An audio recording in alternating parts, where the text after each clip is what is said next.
Good evening, everyone. This is the Board of Education of Livermore Valley Joint Unified School District. We're reconvening open session here, 1900 hours. This is our June 25th regular meeting of the Board of Education of Livermore Valley Joint Unified School District. Be advised these meetings are televised. They're on Channel 28, Wednesday evenings, Saturday mornings. So if you're seated in the center aisle or you're up here at the thing, your image will probably be captured. We're going to start this evening, as we always do, with our proud flag salute. I'd like to ask Ms. Philomena Rambo to introduce the folks that are here to lead us. And when we do stand up, everyone please remove your caps and be respectful. Thank you, President Bueno. I'd like to invite up Ellen Gould and David Darlington. They're going to be recognized this evening, and we're giving them the honor of leading us in the pledge.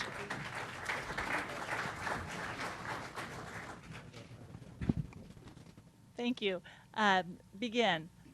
I pledge allegiance to the flag of the United States of America and to the republic for which it stands, one nation, under God, indivisible, with liberty and justice for all. Yeah. William, come around. Okay, we're coming back into open session. We've been in closed session, and all actions taken in closed session are reported out. So with that being said, I'd ask Trustee Wenzel if you would read out any actions taken, please. We have two. By a vote of 5-0, the Board of Education approved the superintendent's recommendation to transfer a certificated manager to new site in accordance with prior notification. The second, by the vote of 5-0, the Board of Education approved the staff recommendation to release a probationary classified employee. Thank you. And one other requires a separate action, public action, is that I'll make a move that the board accept the administrative panel's recommendation and direct, effective immediately, that student B be expelled from the Livermore Valley Joint Unified School District for violation of Education Code Section 48915A1 and 48915C2. A rehabilitation plan is on file with the district office. That is a motion. Second. So I made a motion. It's been seconded by Mrs. White. Is there any discussion on the motion? Mr. Clerk, if you'd call the roll. Yes, Mr. Wenzel? Aye. Mrs. White? Aye. Myself, aye. Mrs. Prusso? Aye. President Bueno? Aye. That motion carries unanimously. Just a little bit of housekeeping. The exits are in the back. We have one here on the side. If anyone needs to use the restroom, it's across the lobby on the way in. There's an agenda and also the blue and the tan cards. This is the regular meeting of the Board of Education of the Livermore Valley Joint Unified School District. Our primary focus is on the education of students within this district. During the meeting, you, our members of the public, will have the opportunity to share information, voice your ideas and concerns regarding matters within the jurisdiction of this public agency. And during our discussion of each agenda item, there's a time for you to have the opportunity to speak to that item. If the topic's not on the agenda, I ask that you please fill out a tan speaker card. They're located in the lobby.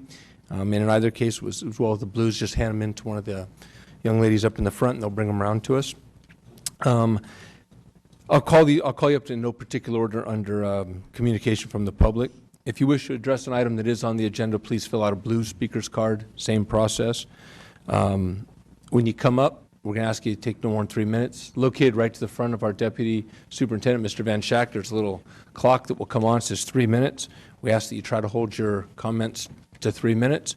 If you get down around 2:30 and it looks like you're not wrapping up, I'm not being rude, but I will kind of inject and say you're getting close, just as a matter of courtesy so we can keep our meetings running orderly. When you do come up, please check on the bottom of the mic, hit the little button and make sure that the green light's on. We try to capture the audio as well as the video because the meetings are televised. Again, that is on Channel 28 Wednesday evenings at 7 p.m. and Saturday mornings at 0900. Going into Section 4, the agendas are up on here. If you don't have one in your hand, they pop up and back. We're in Section 4. This is changes to the agenda. And I'd ask our superintendent, Dr. Kelly Bowers, if there's any changes. Thank you, Mr. President. We have a couple of minor changes. So there's additional correspondence that we received after the agenda was originally published Friday, but prior to our deadline, the day before the meeting. And actually, one item came in even later today, but we included it because we won't be in session for a while, and it was pertinent to the matters this evening. So those have been included, and the clerk will summarize. Also, regarding information discussion, item 9.1, the public hearing, supportive application requesting grant funding for new construction. Item proceeding resolution, and then item 12, which is related. The Exhibit A was not attached to the agenda item. It was referenced in the resolution, and so a copy of that has been distributed for reference. And then we'd ask the board to change discussion action item 10.9, approval of community workforce agreement, to an information discussion item. We've received quite a lot of input about that in the last few days, and that would allow for additional public input this evening. And we would also then move it up on the agenda prior to the public hearing. Okay. Thank you. All right, we're moving into section 5. This is our recognitions. And so with that, I'd ask our Superintendent Powers if you could introduce our first recognition. Certainly, it's my pleasure to introduce Mrs. Philomena Rambo. Again, she is our Director of Community Engagement, and she will have the honors of recognizing two folks in our community, back to back, who have done tremendous work on behalf of our students.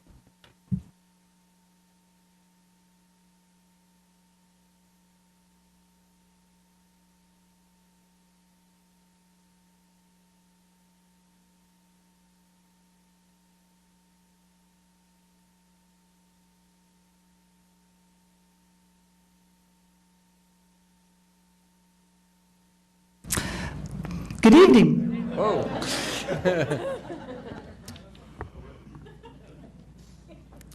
Rewind. Gotcha. You know I'm here and you know why. Okay. I know you're doing it right.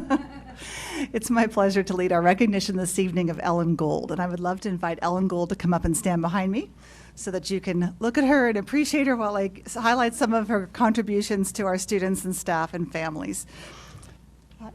Our district is really very fortunate to have actively engaged parents and guardians who volunteer their time and expertise to support the work of our teachers, administrators, and staff members at each of our schools, really. Our parent-teacher organizations welcome families. They provide opportunities for learning for both students and adults. They raise funds to support enrichment programs, and they're often the social hub that really can make a school community a family.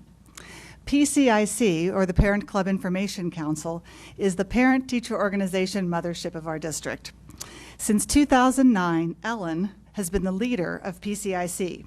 And because of her dedication to students and families, PCIC has become a tremendous support and resource for all of our parent-teacher organizations and schools. Ellen has worked closely with our superintendent to plan meetings that serve as professional development, really, for our parent leaders. Once a month, leaders come from all of our schools together for 2 hours to share best practices, ask questions, collaborate, and grow. Ellen is also available to these parents between meetings. She's truly a conduit between the district and parents and back. She shares news, she answers questions, she relays questions. She's really a tremendous resource whenever it is needed. So Ellen's 2 children graduated from Granada High School, her youngest, 3 years ago. Now, you might expect her, as most parents, to leave the district when their children leave the district, but Ellen has stayed with us, and she stayed with us to provide consistent leadership and support to our parents, for which we are eternally grateful. So she's also been involved in many organizations supporting our district, one of which is the Livermore Valley Education Foundation, and I would be remiss if I didn't recognize the fact that there are members of that organization here in the audience to support Ellen and to thank her along with us. So after many years of service, Ellen is stepping down from her role. So on behalf of our district staff and our board, Ellen, thank you so very much for making such a positive difference for our children, our students, our staff, and our families. Thank you. Thank you.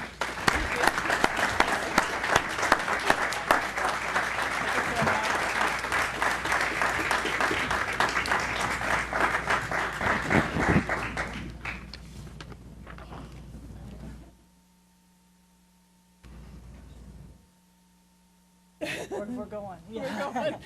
Great work. Thank you very much.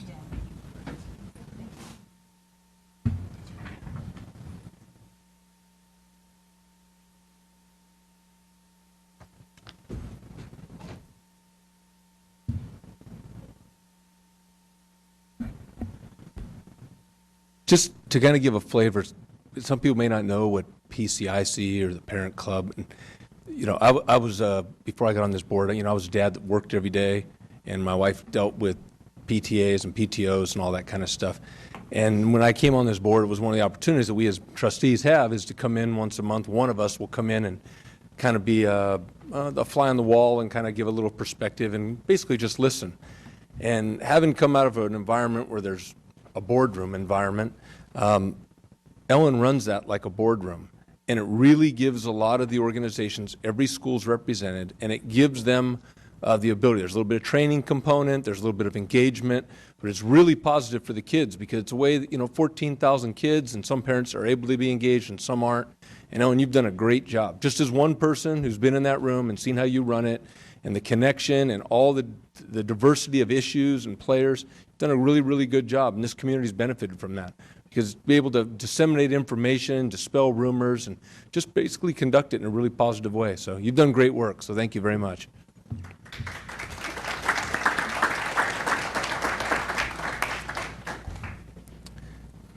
And next, we'll invite Mrs. Philomena Rambo back up for our second recognition. Last but certainly not least. Thank you again, and good evening again. At this time, I have the honor of leading our recognition of David Darlington, who has served our district since 2012 as our Energy and Sustainability Coordinator. So David, would you please join me up here? David has really spent much of his adult life improving our planet and improving our lives by educating truly an entire generation of Livermore students. Even before he worked in our district, David was in the classrooms teaching children as part of the City of Livermore's Environmental Education for Kids program, or EEC, which many of you may remember. I certainly remember my kids coming home and talking about recycling because of Mr. Darlington at Arroyo Seco. And it was actually through his work at EEC that Mr. Darlington met a fifth grade teacher named Mrs. Bowers, who was his entree, if you will, into the school district. So that was a few years ago. After teaching and inspiring students through his work leading EEC for almost 20 years, David joined our district family and continued to educate not only students, but adults as well. So through his vigilance and proactive work with energy efficient products, David has saved our district money, and perhaps more important, he's really changed our relationship with energy. He's helped us become a green team. So as a reminder, David, in conjunction with other district staff, has done a few of the following, or more than the following. He's conducted audits of our use of water, natural gas, and electricity, leading to conservation. He's changed all exterior lighting to LED lights and many interior lights as well. They've replaced 45 HVAC units, some of which were nearly 50 years old, replaced old water heaters with tankless water heaters, replaced pool pumps with variable frequency drives, and put our walk-in refrigerators and freezers on variable frequency units so that they aren't running on schedules. He's installed smart power strips all over the place, right? How many of those? Hundreds. He's automated our irrigation systems, and pretty soon we'll be able to control those through our cell phones. In addition, David has helped the district change over to mostly solar-powered electricity. The solar project, which was one of his ideas originally, and he jumped on the bandwagon when we went for it, is estimated to save nearly $250,000 annually. He's been a tremendous asset to our district and has really helped us modify, question, and improve our energy and resource usage. Ever an educator, over the last 5 years, David got back into fifth grade classrooms and helped students perform their very own energy audits, which they again took home and conducted at their own homes, helping energy efficiency in our community. David has written, and we've received over $150,000 in grants, mostly for waste diversion, which has led us to win Model School Waste Diversion Awards in 3 of our schools, and which has supported the Green Ribbon Award that was most recently won at Altamont Creek Elementary School. David also has been very active in the Livermore Valley Education Foundation, which is another reason they're here. So we wanted to thank him for that as well. And also just to really say, David, we're so grateful for all of the energy you've put into our district, energizing our commitment. Get it? So we're very grateful. Seriously, you have really impacted an entire generation. So thank you for your work and your dedication to our district.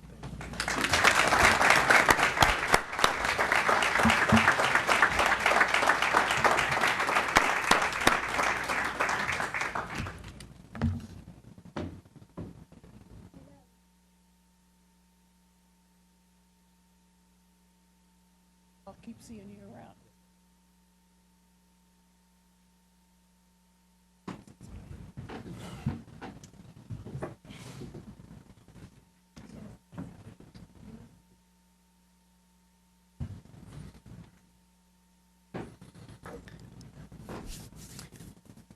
Okay, the next section on our agenda is normally student board member reports. And it's kind of a really cool section because we always get updates on what's going on at Granada, Livermore High School. Kids are engaged, but school's out. So we keep it on the agenda, but that's why it's there. Moving into Section 7, this is our employee associations. We're fortunate enough to have organized employees. And coming up is Livermore Education Association. We also have CSEA, SEIU, and then our confidentials. So I believe President Kate Sorrell's coming up.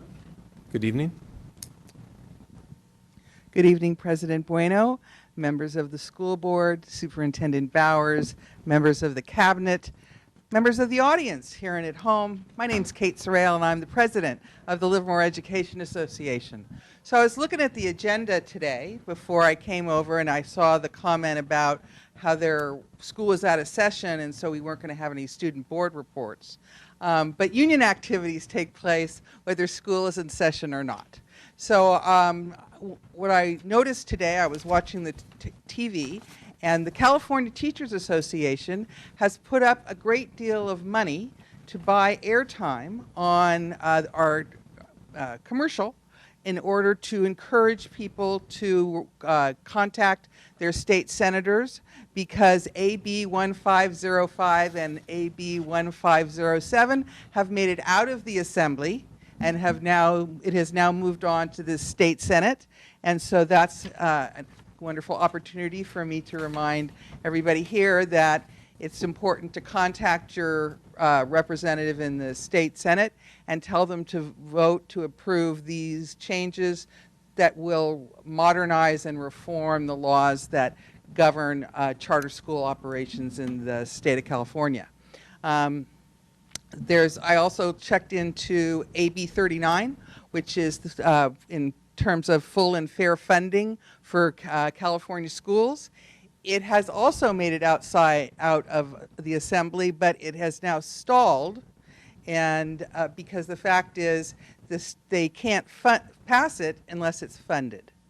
And in order to fund it, that would mean they'd have to restructure the budget. It's too late for that right now, but coming up on the horizon is an opportunity to reform Prop 13, pardon me, and make it so it's more equitable. So I'll be talking about that, in the next few months. What other union? One of our members, Nasa Cole, who teaches, who's a counselor, resource teacher at East Avenue, is going to be a delegate to the NEA Representative Assembly, which is the largest deliberative body in the world. California is sending 1,000 delegates, and so it's really an incredible situation. Some of the many Democratic candidates for president will be at the convention to try to drum up support for their candidacy. It's a really exciting, very intense experience. And then finally, in terms of more local activities, Amy Thompson and I will be attending the CTA President's Conference, which takes place at the Fairmont in July. And I'm sure we'll come back with some really cool organizing and informational activities for our members to implement in the fall. And that's about it for today. Thank you. Thank you very much. As I mentioned, we also have CSEA, and Mamie Kristovich is here. If you'd like to come up. We also have SEIU's Teresa Jennings. I'm not sure if she's here. And Cindy Martinez, who I believe is not here. She's our confidentials.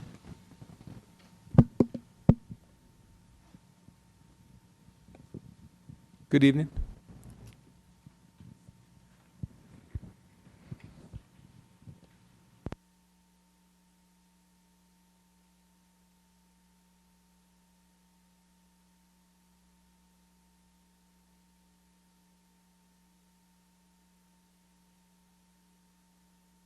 Oh, no, sorry.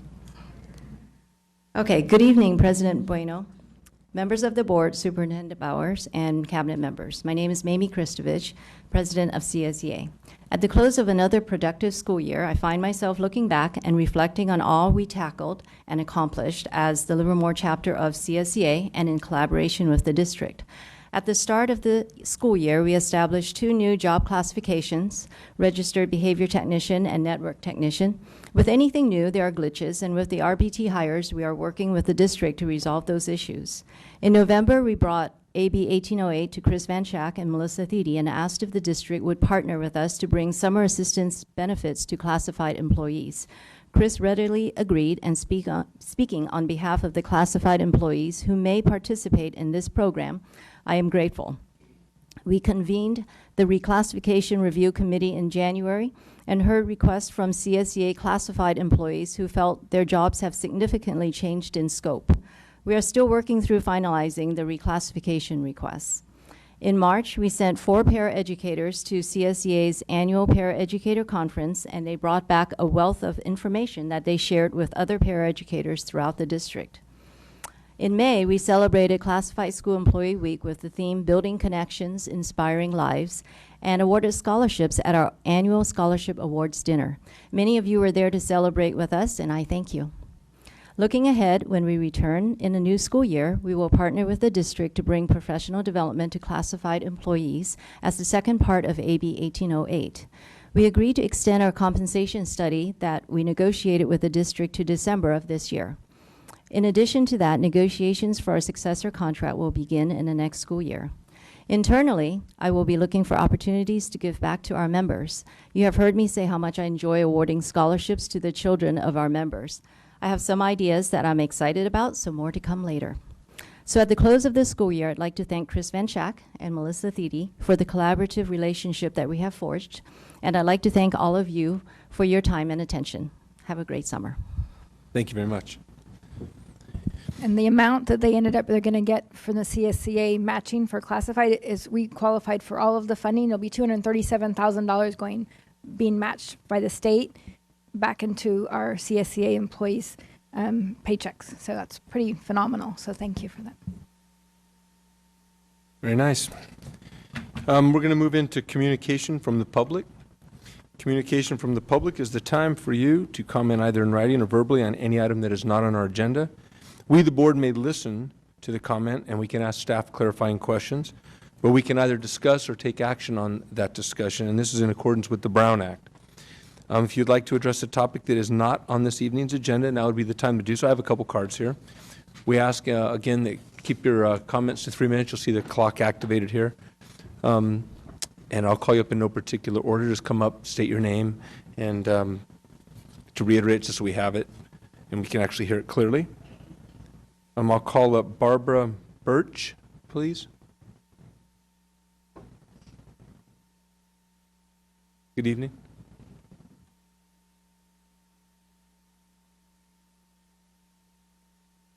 I understand that on your last... Excuse me, ma'am. It's not your fault. It's ours. Can we get that rectified, even if we have to use the portable or something? It's not you. There you go. It was on. Yeah. Anyway, I understand at your last board meeting, you discussed moving the Livermore High School student parking lot to the agricultural area of Livermore High School. There are a whole bunch of people that really hope you guys are going to reconsider that. That would be an absolute disaster. It would cause nothing but traffic congestion, serious traffic congestion on Pestana, on Rose, possibly on Oregon. Putting kids in big trucks on dirt parking lots is not a really good idea.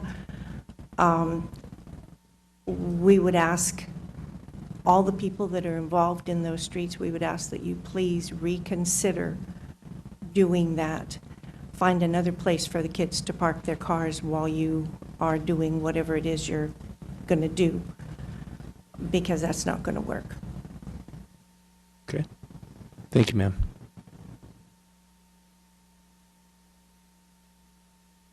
And the next is Christy McDonald.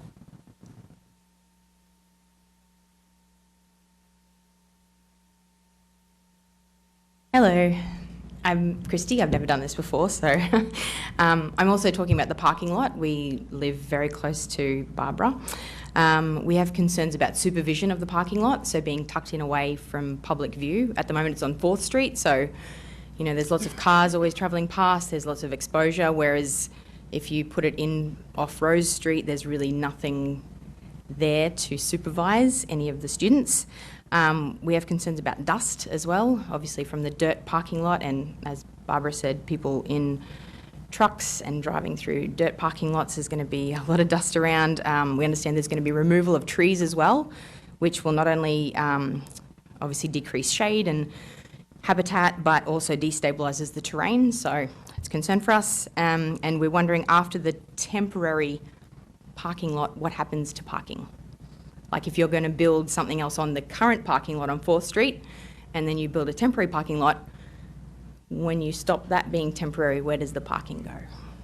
Just curious as neighbours. Thank you. Okay. Thank you very much.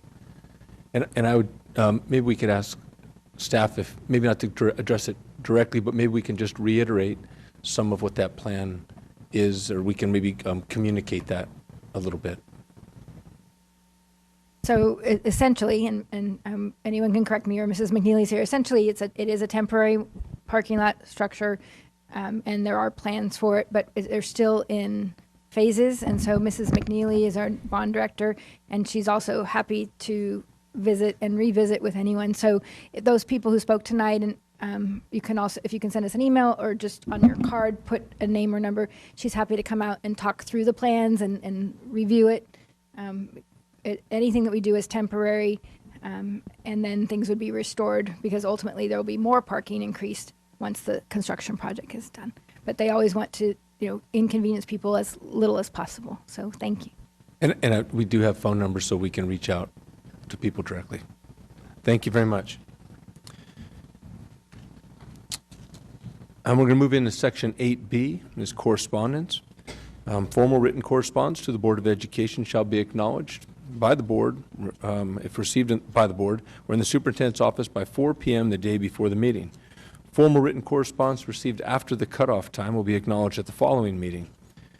Now, what this is electronic communication received via the Livermore Valley Joint Unified School District website by accessing the formal written correspondence to the Board of Education link with all fields completed and verified. We'll treat that as formal written correspondence. So I'd ask our clerk, Mr. Rogie, if we do have any formal correspondence, and if so, if you'd summarize, please. Yes, we do, President Bueno. First, California Department of Education, School Facilities and Transportation Services Division, formal board correspondence received via U.S. mail. The CDE notified the governing board that it has reviewed the preliminary plans for the East Avenue Middle School modernization, and the tracking number is 61200-97. Second, Eric Christensen, Executive Director, Coalition for Fair Employment and Construction. Formal board correspondence received via email. Mr. Christian wrote to the Board of Education voicing his concerns and opposition regarding item 10.9, approval of Community Workforce Agreement, CWA. Number 3, Tim Schmitz, owner, SunPro Coatings. Formal board correspondence received via email. Mr. Schmitz wrote to the Board of Education voicing his concerns and opposition regarding item 10.9, approval of the Community Workforce Agreement, CWA. Don Argula, I'm sorry if I mispronounced that, Livermore Valley Chamber of Commerce. Formal board correspondence received via email. Mr. Argula wrote on behalf of the Livermore Valley Chamber of Commerce regarding item 10.9, approval of the Community Workforce Agreement, CWA. While the Chamber of Commerce supports educational opportunities for students to skilled trades apprenticeships programs, it also pointed out that LVJUSD's development of the CWA may have benefited from input from other stakeholders, namely the Associated Builders and Contractors, Northern California chapter. Nicole Goring, Community and Government Relations Director, Associated Builders and Contractors, Northern California chapter. Formal board correspondence received via email opposing agenda item 10.9, approval of the Community Workforce Agreement, CWA. And that's all we have. Thank you. Thank you very much. Okay, we're going to move into our information discussion items. We will start with 9.1. So if you'd introduce that, please, Dr. Bowers. So I think we were going to move up. 10.9? Yeah, so Okay, we're we're going gonna to move take it as first item. 10.9 and move Okay. that up as an information discussion.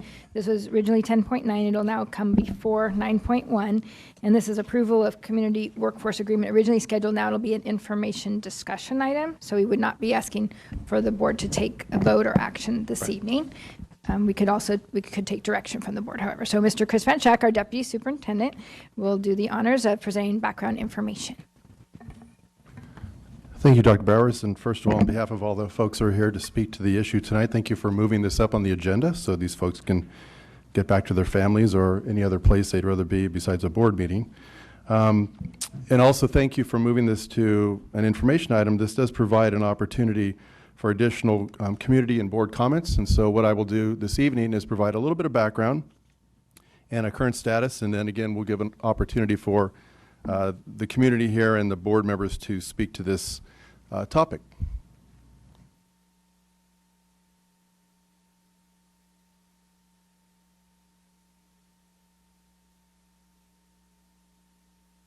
So just a little bit of background about a community workforce agreement is known as a number of other items: a project labor agreement, community workforce agreement, community benefit agreement, basically the same titles for essentially the same thing, which is a project labor agreement. A project labor agreement, or in our case, a community workforce agreement, is defined by public contract code very specifically as a pre-hire collective bargaining agreement. So that is kind of what it is. This is an agreement between a project owner, which in this case is the Livermore Valley Joint Unified School District, and the builders' trades unions. A little bit of background. About 15 months ago, in February of 2018, the Board of Education did hold a workshop in which this was discussed and direction was given to staff from a number of folks to proceed with putting together a committee that would investigate and work through a project labor agreement. So this is 15 months in the making, so a number of meetings, a lot of emails going back and forth, 6 or 7 different versions of the agreement that has been drafted and was attached to the board item on Friday evening. So just some details of the agreement. This does merely speak to Measure J projects, and those projects over $500,000. We anticipate 3 such projects taking place in the future: the Livermore High School gymnasium and athletics complex, the East Avenue renovations, and the Joe Mitchell renovations. We anticipate benefits to district students. As mentioned here, local trades would guarantee and provide educational opportunities for our students. We've recognized for many years the importance of providing opportunities other than sort of the normal college route to our students, and so this would help bolster those efforts. Again, this could look like many different things: job shadowing, internships, summer camps, pathways, internships, lots of different ways to get students interested and involved in the trades in their juniors and senior years in high school. We anticipate some benefits to construction. This agreement could generate additional bids because of the support of the local trades unions in encouraging those bids. Paired with the lease-back delivery method, we think it would generate a very interested group of contractors and potentially reduce monthly reporting requirements. There is a no-strike clause involved in the agreement, and it does involve additional layer of accountability and oversight, which we think is important to making sure that projects are done on time and professionally and well done. It's a belief of the folks involved in the development of this agreement that this could increase the likelihood of creating outstanding projects, particularly our major projects, within budget and a high level of excellence in the work that is done. Over the last year and a half, as I mentioned, we've done a number of things. We've created a draft that has been made public that represents much of the work that has been done by the folks involved. Again, the focus has been on creating an agreement that we believe would be beneficial to the district. We think this would increase the opportunity for our students to be introduced to the trades. and it also, we believe, increases the opportunities for local workers to participate in construction. Again, the idea behind this agreement is that it would result in positive impacts both in the short term and the long term for the district and the surrounding community. Again, our next steps in the process would be to open this up for communication from public and also for the board to have questions answered. If after the public has had an opportunity to comment, I would invite Phil Henderson, who's here. He's part of our legal team. He's here for another matter, but he has extensive experience with project labor agreements in Alameda County. And if the board has specific questions about the philosophy behind these agreements, or maybe questions about how these are implemented in other districts, Mr. Henderson's an outstanding source of information, and I as well can provide answers to questions you might have about the specifics of the draft agreement that we have in place. So at this point, I'd leave it open to board and public comment. Thank you very much. Now I have quite a few speaker cards, and if we'd like, pleasure of the board, have some speakers, have the speakers come up. I can call you guys up, and then following that, we can ask any follow-up questions. I'd ask if you guys could do the transfer onto the screen, just in between. Okay, so I'm going to call, and I'd ask, because we do have quite a few speaker cards on this, and I know that there's two opinions. So we try to, all of our meetings were conducted with a high level of respect. So we try to refrain, like everyone's going to have their opinion, let folks express their opinion fully. We'll do it within the parameters of the time clock, and then we'll listen, and then we can ask some follow-up questions. So if that's agreeable by everyone, I'd appreciate it. It just kind of keeps the meetings a lot more civil. So I'm going to call up Michael Curran. So please come up, just state your name, and let us know what's going on.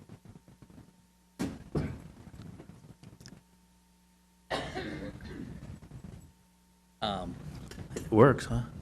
Yep. Okay, yeah, so thank you for having me. Michael Curran, I am a local business owner here in Livermore. We employ over 150 people here in the city, many of which are from Livermore. I want to commend you. We actually have a program where we hire high school students. Over the last 5 years, we've placed 4 people straight from high school with a 1-year internship at our company straight into the construction industry, and they're really thriving. I just got my 5th a week ago. I guess a week and a half ago we started, right after graduation. So you guys are doing a great job. Thank you. I am in favor of the CWA. I think it allows contractors and employers like me to actually put the people that we hire here locally to work locally, which is something that we haven't really had a chance to do in a long time.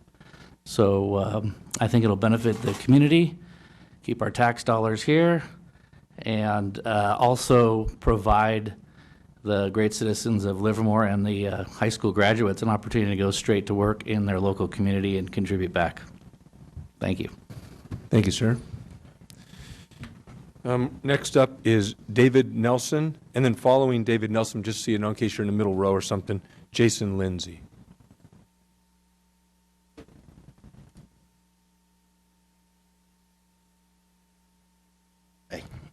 Thank you for allowing me to speak. My name is David Nelson. I've been a long-term resident of Livermore, moved here in 1986. I've raised 2 kids through the school district here in Livermore. I love the town of Livermore and this community, and I'm here just to speak in favor of the project labor agreement, or the CWA. I'm also an electrician, been in construction most of my life, so it is actually something that's very dear to me. So a couple things that you're going to probably hear quite a bit tonight is the local hire. It's something that I've always been pretty passionate about. To have some of the wages that are being earned with local construction staying in the community with the residents that live here. The other thing that I really appreciate with this agreement is apprenticeship language, training. We are going into a labor shortage with the amount of work that's out there, so any avenues to construction trades or apprenticeship, I think is a plus. So I'm, as a long-time Livermore resident and going to be here for quite some time, I would appreciate really considering this agreement and bringing it in place and keeping some of that money here in Livermore, the local residents. Thank you. Thank you, sir.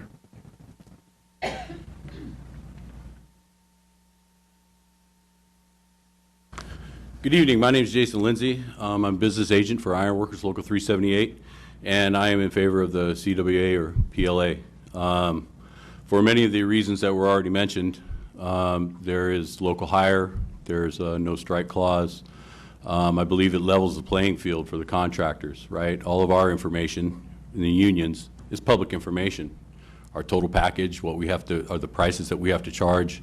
So it's very simple for a non-union contractor who we don't get to see what they charge to come in and beat our bid by $100,000 or whatever is they figure is low enough for them to secure the job. So we believe it levels the playing field when we use these agreements. I was an apprenticeship instructor for 6 years. I was credentialed through UC Berkeley as a CTE instructor, as were my colleagues.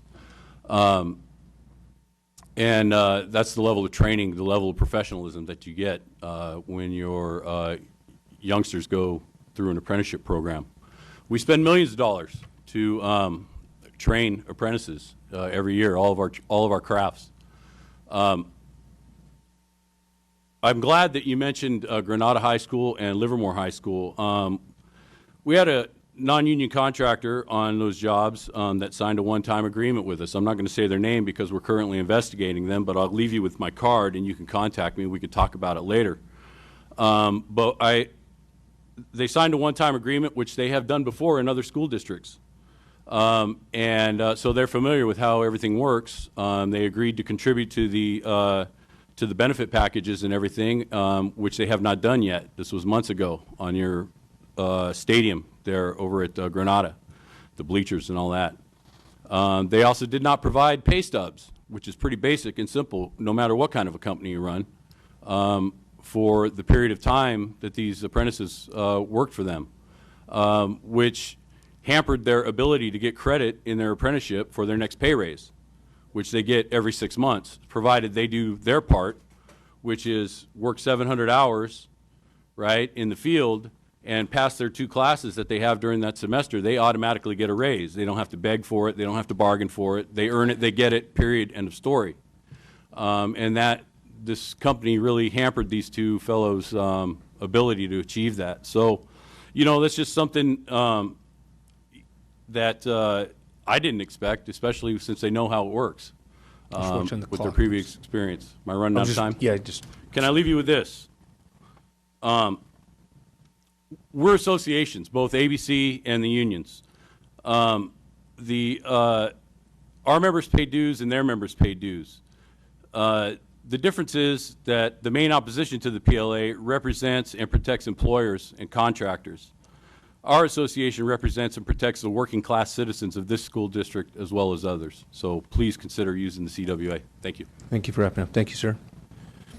And we're going to go to Matt Blake, followed by Brandon. I'm not sure if it's Gaines or Evans. It's just my reading. That's the next up. Hello. My name is Matthew Blake, and I represent the sheet metal workers, Local 104 Union, and all the tradesmen and women here today. First and foremost, I'd like to thank the Livermore School District for the positive work you have provided for the schools here in Livermore, also giving me an opportunity to speak on behalf of the workforce agreement. I would really like to see the Livermore School District get good quality work that will last for years to come. I've been a Livermore resident since 1990, and I plan on raising children here in the near future and would like them to have quality work in their place of learning. Just like we want children to get the best out of their education, we team up to get the best work possible. Thank you for your time on this matter at hand. Thank you, sir. Next is Brandon, I think, Evans? Okay. I'm old and I'm wearing glasses and my handwriting's not the best. Next is John Godkin. Hi, my name is Brandon Evans. I am a 5th-year apprentice out of IBW 595 in Alameda, California. I'm a Livermore resident, have been for a number of years. I went to Livermore High School, Las Positas, did a number of different things before getting into the trade. And since I've been in, I've got a fantastic education, great benefits, all the stuff you hear, all the positive things you hear about the union has been true for me. So with that being said, I'd love to be able to apply my craft in the community that I live in and have my friends, family benefit from the excellent training that I've received and see that kind of come to fruition with a project labor agreement like this. So I hope you guys consider that, and I really appreciate you giving me the time to speak. Thank you, sir. John Godkin, followed by Ann Quick. Evening, sir. Good evening. My name's John Godkin. I work for 3 Alarm Fire Protection. We are a merit shop. We design and install both fire sprinkler systems and fire alarm systems. I am a resident of Livermore. I raised 3 children here. They all went to Livermore school districts, schools. I have 5 grandchildren, and they currently go to Livermore schools. The owner of the company is a graduate of Livermore High School. We are a merit shop. We train our fire sprinkler fitters through the CFSA, and we train our fire alarm electricians through ABC. Under the conditions of the agreement that is in front of you, those apprentices would not be allowed to work as apprentices on your school projects, which I feel is discriminatory, and I am against the your PLA. I think it restricts the workers. Most of our workers, over half of our workers, all live in Livermore. So I urge you to vote against the PLA. Thank you. Thank you, sir. Ann Quick, followed by Corey Rubio. Evening. Good evening. My name is Ann Quick, and I'm representing 5 state-approved apprenticeship programs sponsored by Associated Builders and Contractors. We do have a training facility here in Livermore. Your project labor agreement proposed has some language, and I'll focus right now on the apprenticeship part of it because I know apprenticeship. I served as a governor-appointed commissioner for 8 years on the State Apprenticeship Council, overseeing apprenticeship programs. So the language you've got, and let me start off, I am opposed to this. You are focusing on having apprentices dispatched and working on your projects from a joint apprenticeship committee. There are 2 types of committees that oversee apprenticeship programs. You've got a joint apprenticeship, which is management and labor, union. You've got a unilateral apprenticeship committee, which is management or labor only, and the apprentices there are represented by elected apprentices that sit on those committees. In Livermore, you probably know the Pedrosi Foundation. The Pedrosi Foundation offers scholarships to graduates from Granada High and Livermore High. They added over the last couple years that they give scholarships to folks going into apprenticeship programs. There are 3 Pedrosi scholarship apprentices in unilateral apprenticeship programs right now who would not be able to work in Livermore in the school districts that they graduated from and that they got scholarships from. So part of what you need to be aware of is when you designate joint apprenticeship training committees, any apprentice that's in a non-union apprenticeship program would not be able to do the work, even if their contractors chose to sign a project labor agreement and agree and be bound by those regulations. The wages, which were mentioned before about union or non-union, any contractor working on a public works project are mandated to pay prevailing wages. So it doesn't matter if they're union or non-union, the wages are regulated. So I urge you to do some more education. Contact the Division of Apprenticeship Standards if you need to get some impartial information on about apprenticeship programs. Do your education and I highly oppose the way that it's written right now. Thank you. Thank you. Corey Rubio, followed by Jacob Bramst.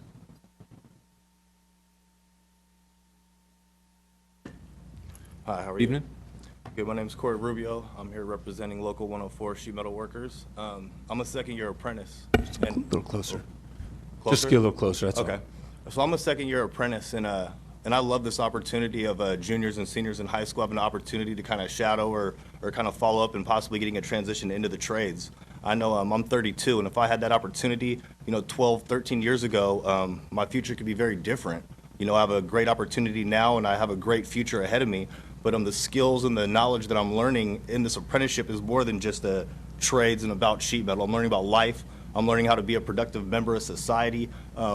We have that union pride, in everything that we touch, whether or not it's our duct work that we're doing, whether we're electricians, iron workers, whatever it is. We have that union pride. We have that brotherhood, the sisterhood now. It's something that we take pride in. We take it into the outside worlds, into our communities. When you see me wearing this shirt and I'm helping a lady carry groceries into her house, or you're seeing me playing Little League with my son, it's like this is the union pride that we do. We're dedicated to this. And so for us to be able to have that opportunity to give that back into our communities, into the school districts where our kids that are going to and learning, and to be able to have us being able to work here. I love working in the city. I love working in Silicon Valley, but it'd be nice to not have a 3-hour commute or a 2-hour commute sometimes, and to be able to stay local and to be able to see the actual pride in the work that we're doing. Because who's going to take more pride into the city that we're living in than the people here in the community? Anybody can come from the valley or wherever else, come here for 8 hours and then leave.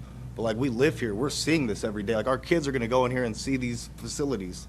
We did this, my dad did that, my mom did that. We have that pride, and that's what we represent. And so I'm strongly for it, and I think you should definitely consider what we have to offer, because it's more than just work. We definitely are worth every bit that you get from us. So thank you. Thank you, sir. Jacob Bramst. He'll be followed by Joe Lubas. Good evening. Good evening. I'm here. I live here in Livermore. I am in favor of the PLA agreement. I've seen it work firsthand. I'm an electrical contractor. And the biggest advantage I see is it does give us as contractors a very level playing field. I also, from experience, because I've worked on a bunch of different PLA projects, have seen the construction management groups that you guys hire really look for your best interest in mind. They look over a bunch of different of the ideas within the project that you guys need done, which consist mostly on budget and the time frame that you want it done in, and they really keep to that very, very strongly. So I'm definitely in favor of PLA. Thank you for your time. Thank you, sir. Joe Lubas, did I pronounce it correctly? Okay. And he'll be followed by Will Macedo. Good evening, President Bueno and members of the board. I am Joe Lubas. I am a policy analyst with Associated Builders and Contractors, Northern California chapter. And as we discuss a CWA for the Livermore Joint USD, it's worthwhile to look at some other Bay Area districts with similar agreements and look at the costs with them. At the San Francisco Unified School District, they have a project labor agreement on Measure A. The Measure A project, the George Washington High School seismic upgrade, had an engineer's estimate of $25.5 million. The winning bid actually ended up being $34.4 million by Arntz Builders. There were only 2 bidders for that. Doing the math, that's $8.9 million and 35% above estimate. The Lafayette Elementary School modernization project had an engineer's estimate of $14 million. Winning bid was $18.5 million by Cal Pacific Construction. There were only 3 bidders there, and that was, again, doing the math, $4.5 million and 32% above estimate. They also had their Dr. Charles Drew Elementary School modernization and interim housing project. There was an engineer's estimate of $14.2 million and a winning bid of $19.5 million by Wickman Development and Construction. Only 3 bidders, and this was $5.6 million and 40% above estimate. Alameda Unified School District, their historic Alameda High School modernization project had a winning bid of $45.5 million. It was done by Lathrop Construction Associates. 14 change orders have now increased the price of that project to $55.5 million. In short, such agreements bring unnecessary costs to the communities they are meant to serve. I would urge the board to reject the CWA. Thank you. Thank you, sir. Will Macedo, followed by Ken Kreischer, or Kreischer. You can clarify when you get up, sir. Good evening. Good evening. And now for something completely different. First, can anybody help me identify the board policy or vision statement that supports any action like this proposed community workforce agreement? Without that motivating policy, it's hard to see why this action is consistent with or necessary to support student achievement. You need to do that. Second, my reading of these types of agreements convinces me that they have a dampening effect on the number of construction bidders willing to participate in large public and private projects. My experience tells me that if we get fewer bidders for the projects, that will surely translate into higher bid prices. Again, I can't see how increasing our construction costs supports student achievement. Third, more long-range thinking here. I'm concerned about how this policy decision, if it does result in higher construction costs, will erode our trust with the public if and when we decide to pursue another bond. There's no voter-approved language in Measure J that allows for these unnecessary costs. Thank you. Thank you, sir. Ken, is it Kreischer or Kreischer? Kreischer. Kreischer. Close enough. I'll come up no matter what. Okay. Followed by Alexander Heredia. Good evening. Thank you for the opportunity to speak to you tonight. I come before you tonight wearing 3 different hats. 1 is a trustee, 2 is a taxpayer, and 3 is a contractor. I am a trustee of the Associated Building and Contractors Training Trust, which covers the 5 trades that an earlier speaker mentioned. With the worker shortage we have today, I don't understand why you would want to exclude any class of worker, journeyman or apprentice, but the language of your agreement would prevent the apprentices that I represent from working on your project. Plain and simple, not allowed. That's a Livermore business. As a Livermore business taxpayer, we don't want to see our taxes fund such an agreement that precludes us from participating on the local projects. Wearing all the hats, it would be prudent for me to ask you to take a step back and seek answers to some questions like these. What problem are you trying to fix, if any? Since the staff report indicates there have been several sessions with the unions, have there been any sessions with contractors that build your projects or non-union groups? Has the district had a lot of striking or picketing problems on your projects? I would encourage you to survey the contractors that actually bid and build your projects.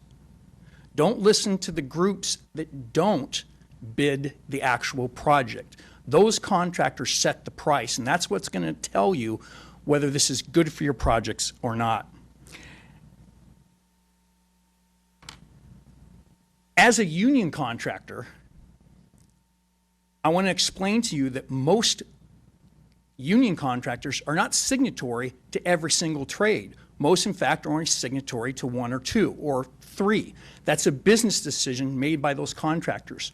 You are forcing your decision on those contractors, and that will affect the cost and the number of bidders. I have to respectfully disagree with staff, and that my experience has been that the number of bidders are reduced. One of the reasons is the excess bureaucracy and documents. I know I'm running out of time, and I'll finish quick. Yeah. You know from your experience that the size of the job the bigger the job, the thicker the plans and the specifications. Your contract before you, again, unfortunately, is a little misleading. It's about a 30-page document. That's really what your agreement is, because if you look at that agreement, it references about 16 collective bargaining agreements that the contractor is bound to. Again, I respectfully disagree that it's the district and the unions bound to that agreement. The contractor, you are binding to that agreement. That's what that contract really looks like at minimum. Thank you. Thank you, sir. Oh, I'm opposed to the PLA. Duly noted. Alexander Heredia, followed by Brian Werner. Good evening. Good evening to the school board, and it's my pleasure to speak before you tonight. My name is Alexander Heredia. I'm also a former longtime resident to this beautiful city of Livermore. I'm also a union carpenter, local 713 Alameda County. I joined the Carpenters Union when I was 22 years old, and let me tell you, someone who didn't come from a wealthy background is able to provide a good life, not only for myself, but for my 3-year-old daughter with full health care benefits. The only thing I regret is not knowing about the trades when I was in high school. I'm talking about my Granada days. You know, I would have joined a lot sooner. But having a workforce agreement present will allow students who are not so fortunate to go to college still have an alternate route to a great career and a healthy life. That's it. Thank you, sir. Brian Werner, followed by John Belperio.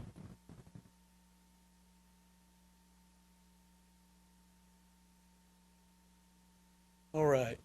Good evening, council. My name is Brian Werner. I'm a resident of Livermore. I'm a business rep for the sheet metal workers. I started my apprenticeship 2 weeks out of high school. I graduated from a Livermore school, Livermore High. This is near and dear to my heart, this here. I was able to afford the opportunity to go through some awesome training and learn my craft. Looking at this, I don't see why we wouldn't want to approve this in Livermore. You know what you're going to make when you graduate from the program. You get a raise as you go through. A lot of the other unilateral programs don't have a set wage when you turn out. So you could go from making, $49 or $50 an hour, drop down to 25 when you go on those private projects for that unilateral program. And I don't think that's something we want to promote. I think we want to promote a good middle class, a steady wage, and not people being a burden to the local Livermore residents, right, our taxpayers. We want those tax dollars staying here. I know if this opportunity was afforded to me when I graduated high school, I wouldn't be driving by job sites going to work. I'd be working on those job sites because I was a local resident.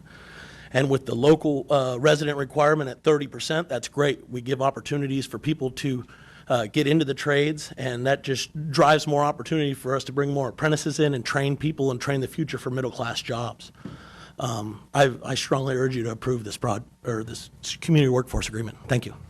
Thank you, sir. Is John Belperio coming up, followed by Andreas Kluwer. Evening, sir. Good evening, board president, board members, superintendent, staff. Thank you for letting me speak tonight. I'm here in support of the CWA. My name is John Belperio, and I'm with Carpenters Local 713. I represent roughly 40,000 carpenters, many who reside right here in the Tri-Valley area, roughly 300, I think it was 282 that are Livermore residents that are active carpenters and apprentices.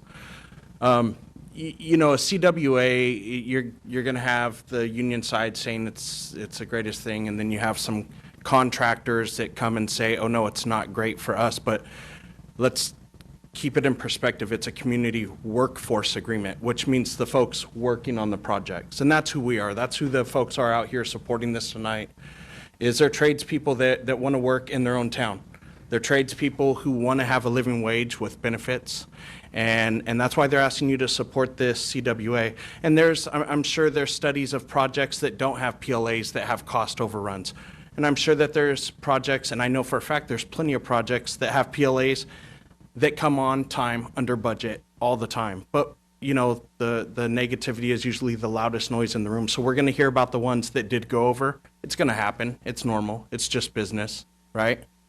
So we're here to tell you that if you bring in the best skilled people in the industry, that your chances of those projects coming in high and coming in late are going to be knocked down quite a bit. The average age of a construction worker right now, the Department of Labor did a study, it's 41 years old. And the average age of an entry-level apprentice right now is 28 years old. We're failing our students. I was 28 years old when I got in the trades because I didn't have a career pathway in high school like they do in Oakland Unified right now, like they do in Berkeley Unified, which we have MOUs with. But those MOUs came after the PLA. We have a PLA with the Berkeley Unified, and industry drives education. I think everybody in this room, I'm preaching to the choir here, but industry drives education. They created the industry, they created the local hire, the job needs, and then they said, we need to start training for that. And so they reached out to the unions and said, hey, can you help us with a curriculum and develop a program? So those students, juniors and seniors, get trained. When they graduate, they go right into the apprenticeship, and then they have those opportunities to work on those projects. So the city is creating the projects for their schools to train students to work on. And that's what we're asking you guys to do, right? Oakland Unified, they do the same thing. And I know these are completely different cities, but it works all over Northern California. There's schools all over Northern California that have these systems in place because not every student wants to go to college. Mine didn't, and he's out working on a high-rise right now as an apprentice carpenter. And if it's good enough for me, it better be good enough for my kids, and it is. And I think it's good enough for a lot of years as well. So I'd ask that you support this. Thank you. Thank you, sir. Andreas Kluwer.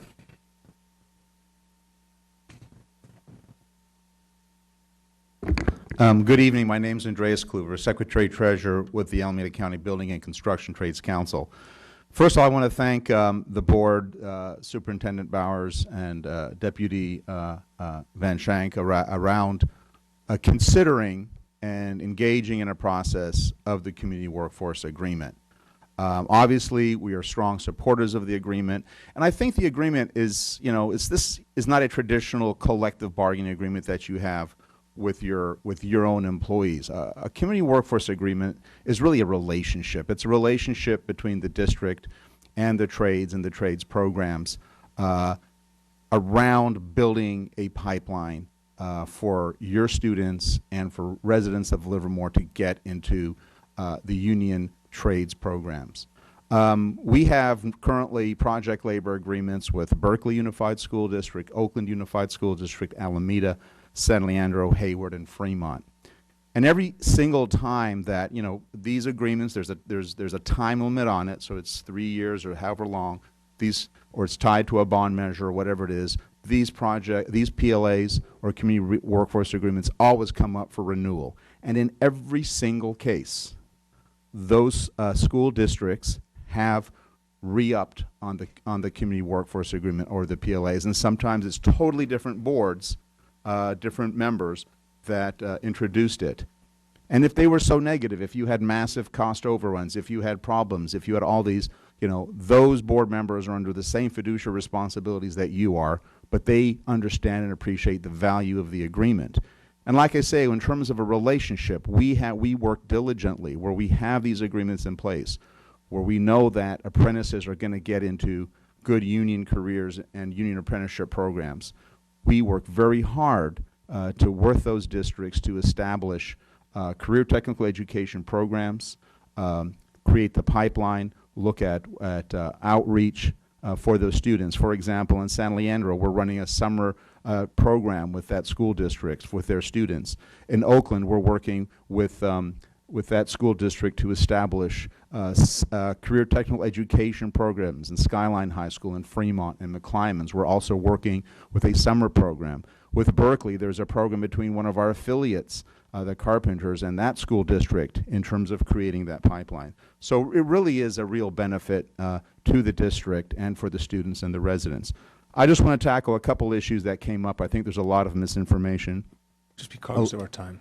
Yeah, just real quick. So in terms of the numbers of bidders, there's actually a study that's put out by the University of California that has a comprehensive study in the Bay Area of looking at the impact of project labor agreements and bidders. There is no negative impact with regards to the number of bidders. Non-union contractors can and do bid on PLA projects all the time. There's, you as a district have to allow both contractors. Some are very, very successful. In fact, some of them appreciate the fact that there is an agreement so they can actually pull their labor from the halls, pull the skilled labor from the union programs to actually man these jobs and be successful on there. So again, we really appreciate the dialogue. We're available, during this time and to meet individually with all of you and to explore whatever questions you have. So thank you very much for considering this. Thank you, sir. And thank you all. We're very civil. We do things really good out here. We love this community. So let's give ourselves a good hand. We did a nice job. We are not the national platform. So now we can have, if we have any questions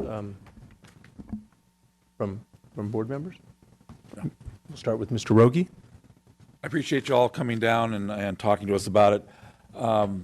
In economics class that I took in college, one instructor always said, follow the money. And money is what our main concern here is. As you know, that our school budgets are not huge. We fight for every dollar we can get, and we have to spend every dollar effectively and with comprehension, and especially in building, we've got to get everything we can. Well, building right now in the state of California is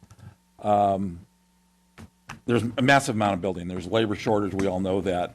When I was up in Reno, they're looking for carpenters, electricians, plumbers. They're advertising. Contractors are like coming out of state, but they can't find a place to house their workers. I'm looking at the basics of the agreement. Let me just say right off the bat that I sit on the board of the ROP, our Regional Occupational Program. And when I talk to kids and they don't know what they want to do in college, I said, go into the trades. Trades is good work. It's respectable work. It's not going to be offshore. You're not going to call India to have your water heater installed or have an electrician come into your house. Now, of course, that's residential. So I'm all for it. But I'm also looking at costs. Some of the stuff's in these agreements. Why can't you just do it without the agreement? Why can't you bring in, as you were saying, as somebody was saying, they have this plan with Oakland and San Leandro to bring in high school students to shadow. No matter what, why do we have to sign an agreement to have you do this anyway?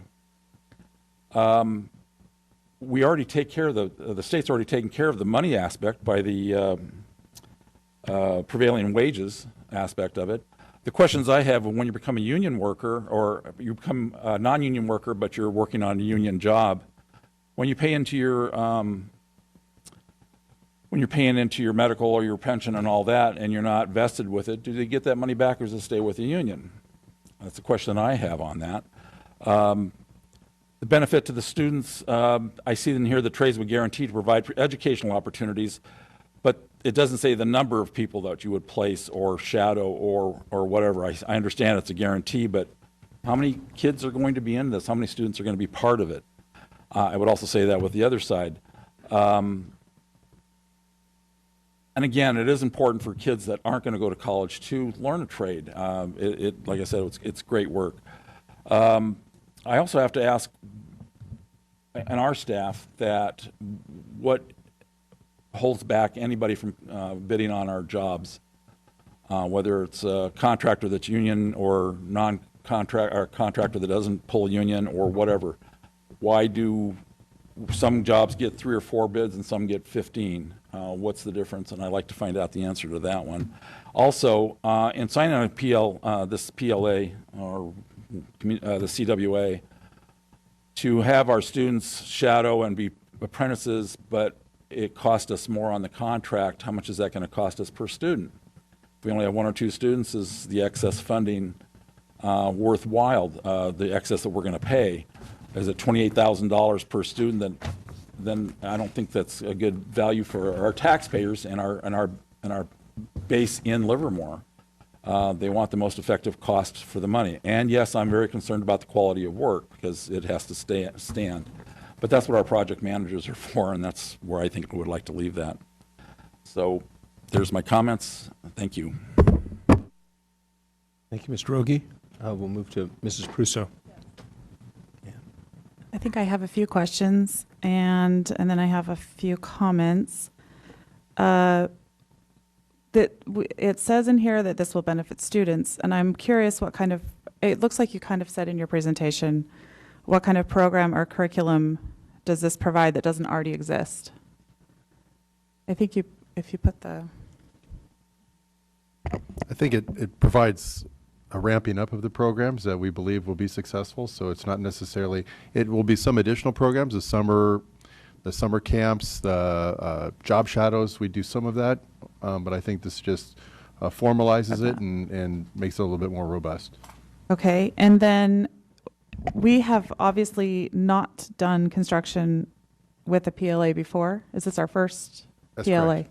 Yes. And then my question is, why are we changing that now? Is there a reason that it wasn't working before? Or, why are we going from there to here, or just an opportunity came? I think it's opportunity. I think it's also been 20 years since we had significant construction. The last bond was 1999. I think the world of construction has probably changed quite a bit since then, so I think it's more opportunity that's arisen in the last couple of years. Okay, thank you.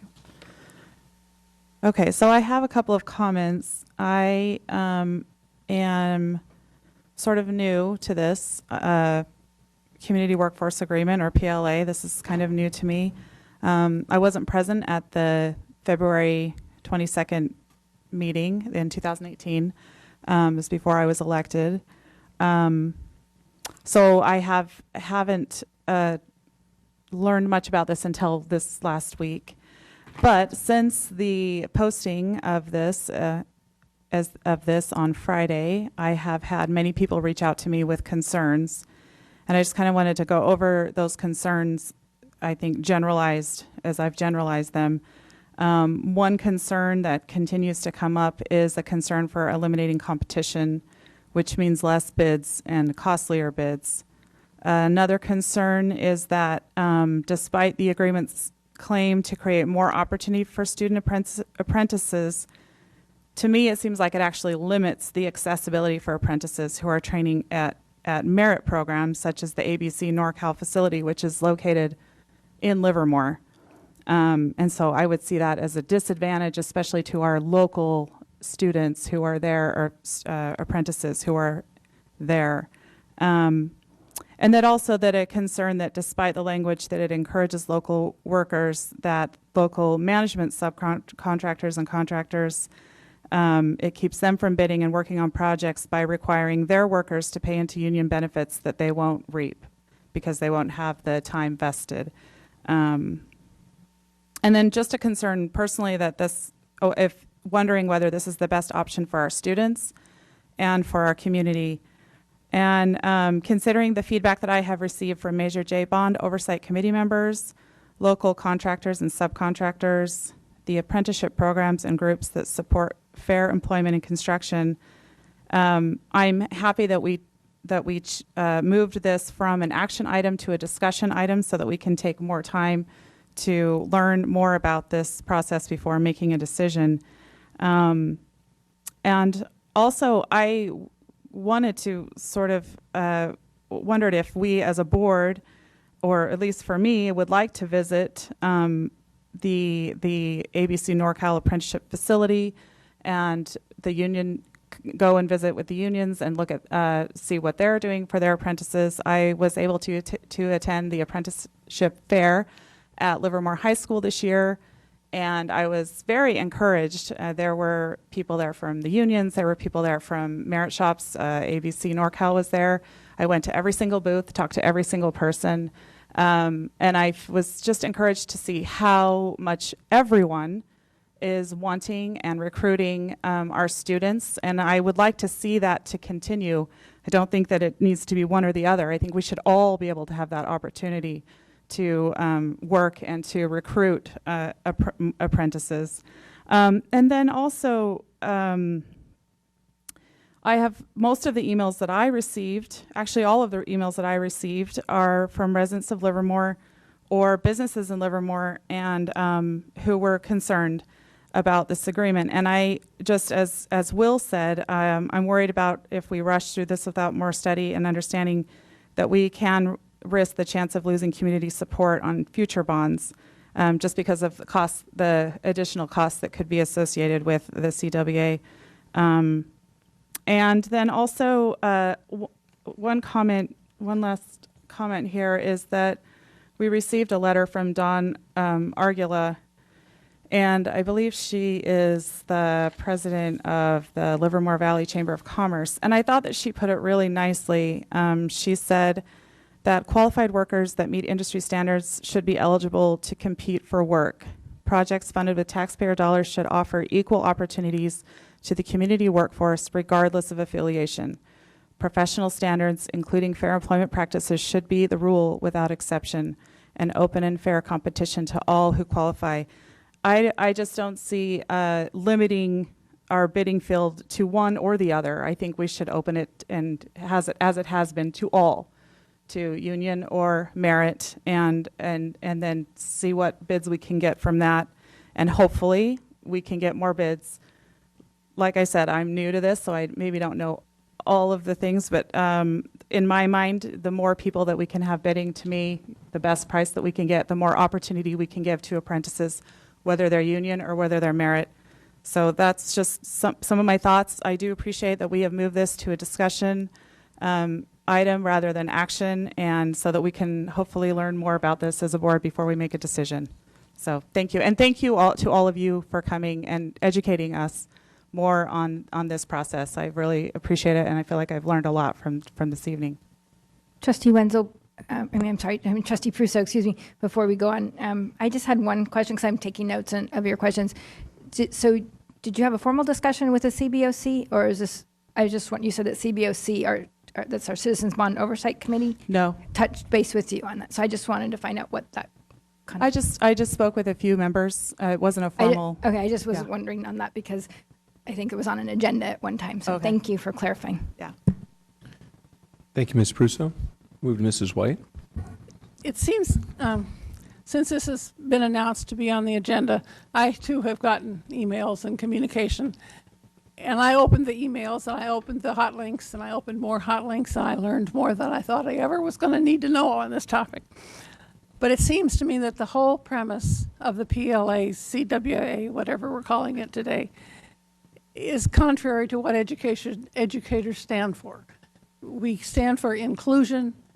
We have even been chastised for our counselors who may have not suggested challenging programs to students with diverse names, because you won't need that in the future to know solid geometry, trigonometry, calculus. You probably won't need a AP class in. So those students have been counseled out. Now, this flies in the face of our goal to include as many people as we can. And it doesn't do it if you give preference to members of the union. So that's my biggest concern. But it seems to me that those who have to join the union must pay the union bargaining fee. Now, the JAMIS decision said that our faculty don't need to pay the union bargaining fee. And I've just learned this afternoon that it's because these workers are working technically for the construction company, contractor, rather than for the school district, they will have to pay the bargaining fee. Golly gee. We also hear there's no stoppages and grievances. One of the things I learned on my internet information was that President George Bush proclaimed with an executive order during his term that there were to be no PLAs on federal projects. There was not a spike in grievances and work stoppages. So how many grievances and work stoppages were averted by the arbitration procedure that is in place in the PLA? I don't know. That's a good question. And I also think it would be useful for us to find out more about the apprenticeship programs by the two organizations. Are they similar? Who blesses them, etc.? How long does it take? And I also would be interested to know about the hiring hall procedure. I mean, is it actually a hiring hall? Is it an online database that journeymen and apprentices that need work access? How does that work? Because it seems to me that from what I read, it's really not clear to me how the hiring hall works and how we would get people to come to Livermore to work if they were part of the union process. You all talked about the pathways and the careers that we were going to help students get engaged in. But that's not what the Measure J bond was about. The Measure J bond was about building construction, building and renovating our facilities. So how do we unbundle the Pathways project from the construction projects? To me, that's keeping our truth with the voters who voted for construction for the money rather than Pathways building. Now, the Berkeley study was referenced.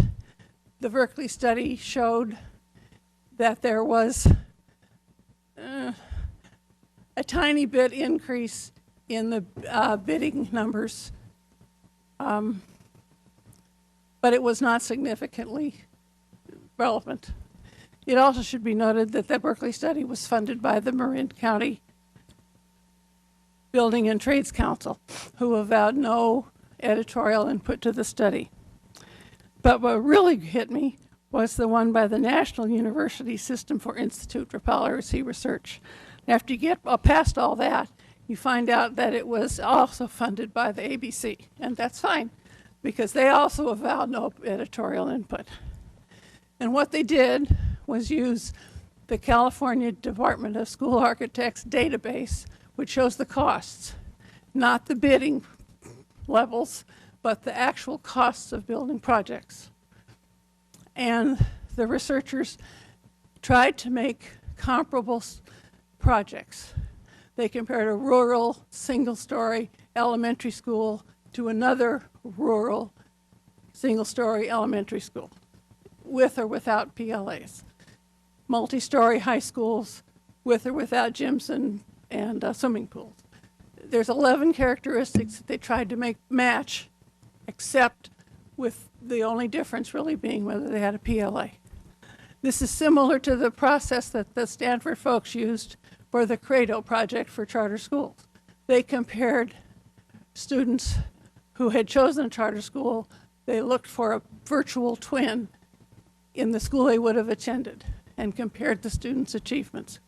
The virtual twin characteristics were things like birth order, sex, education in the family, and things like that.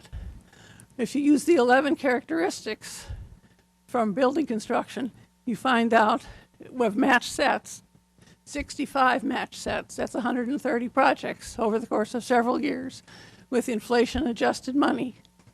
The PLA projects cost, this is the cost, not the bids, cost 13 to 15% more than non-PLAs.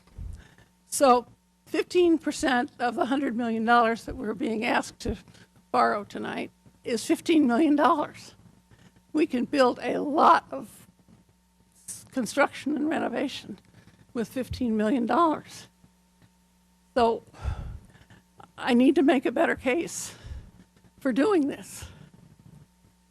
Thanks. Thank you, Mrs. White. Mr. Wenzel. Again, thank you for being here. I took a lot of notes, more notes than I thought I ever would. Worked with both sides. I understand why you're here and bringing this forward. A lot more research that I'm going to have to do. I have to talk to attorneys. I have to look at statistics. I mean, pretty much both sides had some very good points. I disagree. I think this is an excellent pathway opportunity for the kids. I know that Measure J, the monies are supposed to be to build structures and betterment for our district. But I like the idea, we've done that before, in teaching the kids and working with kids, and I think both sides touched on that. So, again, thank you to the district for pulling this, as Ms. Prusso said, and made this a discussion item, because I have to do a lot more work on this and research this and reach out statistically, pros and cons, attorneys, what's the benefit. This is the first time we're doing this, so find all this information out, make the best decision possible for the district. So thank you. Thank you, Mr. Wenzel. First off, full disclosure, I was raised in the trades, and my dad's a general contractor. I've been around it my whole life. So I was the kid who at 12 years old rode my bike to the job and carried sheetrock up and down stairs, and him being a general contractor, it was scooping up garbage or whatever. So, and everyone I knew was in the trades. All my buddies, all my dad's buddies. That's just how it was. And I grew up right here, never left. I'm almost 60 years old, and I lived my whole life in this county. So my dad worked on the Coliseum and Cal State, and helped on the tunnels. He was in tile, and he was in carpenter. So that's where I came from. So I respect the trades, whether it's trade school, whether it's the apprenticeship program. My personal experience has been, I know a lot of guys who've gone through apprenticeship. And what's very odd is, now I'm older, and I just kind of take my skills in those things, and I help kids out, and I'll go on their houses, and I'll help them work out.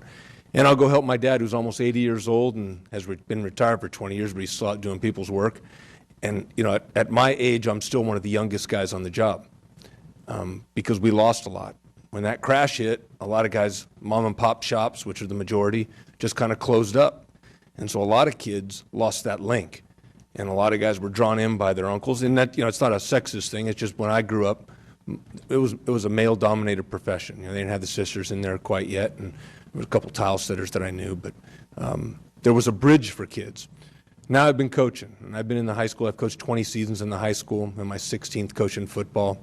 And a lot of the kids, a lot of kids have dreams of taking sports and be going pro. But it's, it's a 1 to 100,000 ratio. And some kids don't have the money, or some kids just don't have the academic background to get their way into college.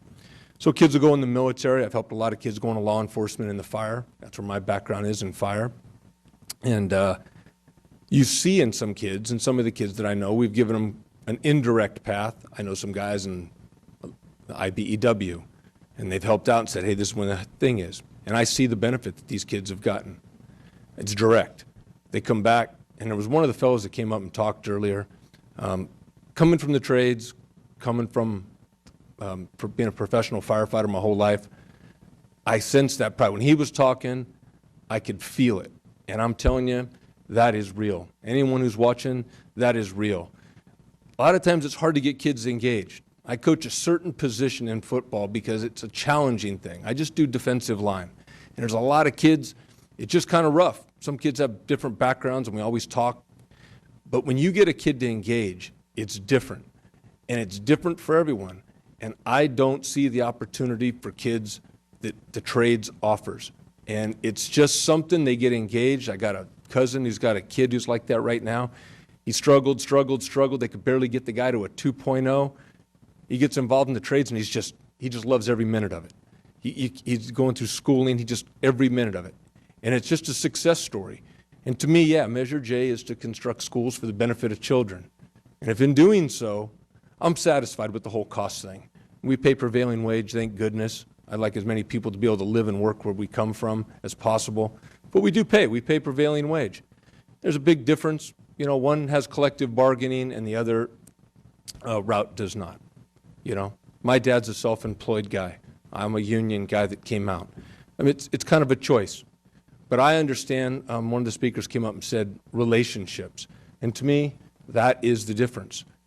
This workforce agreement establishes a relationship between this school district and numerous trades. And that relationship supports ROP, some things that were near and dear to us, brings in guest speakers, does seminars, and allows for our kids to go in and work on these projects and take pride in this community. This is a thriving community. I'm not going to measure by how many people come and speak and this and that. I respect the people that all came. Everyone has their issue. I think everyone was very sincere tonight who came up and made their point because we all have different perspectives. And to me, that's value. I'm not going to play one side against the other. But I think that this is very, very beneficial to this community. Kids win, and I'm only on this board. I get my check for a couple $100 a month. I'm on this board to the benefit of kids in this community. That's all I can control. And I think this does that. I guarantee we get a great work product, the kids benefit, and we establish a pathway for a lot of kids who otherwise they're going to flounder. This place is hard enough for us to live. I know people, people my age kind of lose track sometimes of what it takes to live and really thrive. This district's mission is to thrive. You can't do that on $40,000 a year. You can't do that on low-wage jobs, but you can do that, not on a living wage, but on a real middle-class wage with real benefits, a pension, and a pathway, and a great education. I've seen it firsthand. I strongly support it. I'll advocate for it. I'm unbiased. I form my opinion with real-life experience at my age, and so I really think it's beneficial, and I appreciate the district making this so it's more of a robust conversation, so we can all look at it. I think that we have great conversation at this district level, and the discourse that we have here, we're civil, and I think once we hear all sides, I think that this is something that will be overwhelmingly supported by this community. I've only lived here 35 years. That's a short time in this town. A lot of them are 5 generations deep. But our family's got 3 generations of homeowners here, and I got a couple kids that are already going the professional union route, and I would like to see this thing happen. So if there's any other questions or any other discussion, I have no more cards, then we will close this item and we'll go. And I thank you all for your civility. I know it's a contentious issue sometimes, but thank you all. I respect all your opinions. President Bueno, it seems to me that some of us ask questions of things we need to learn more.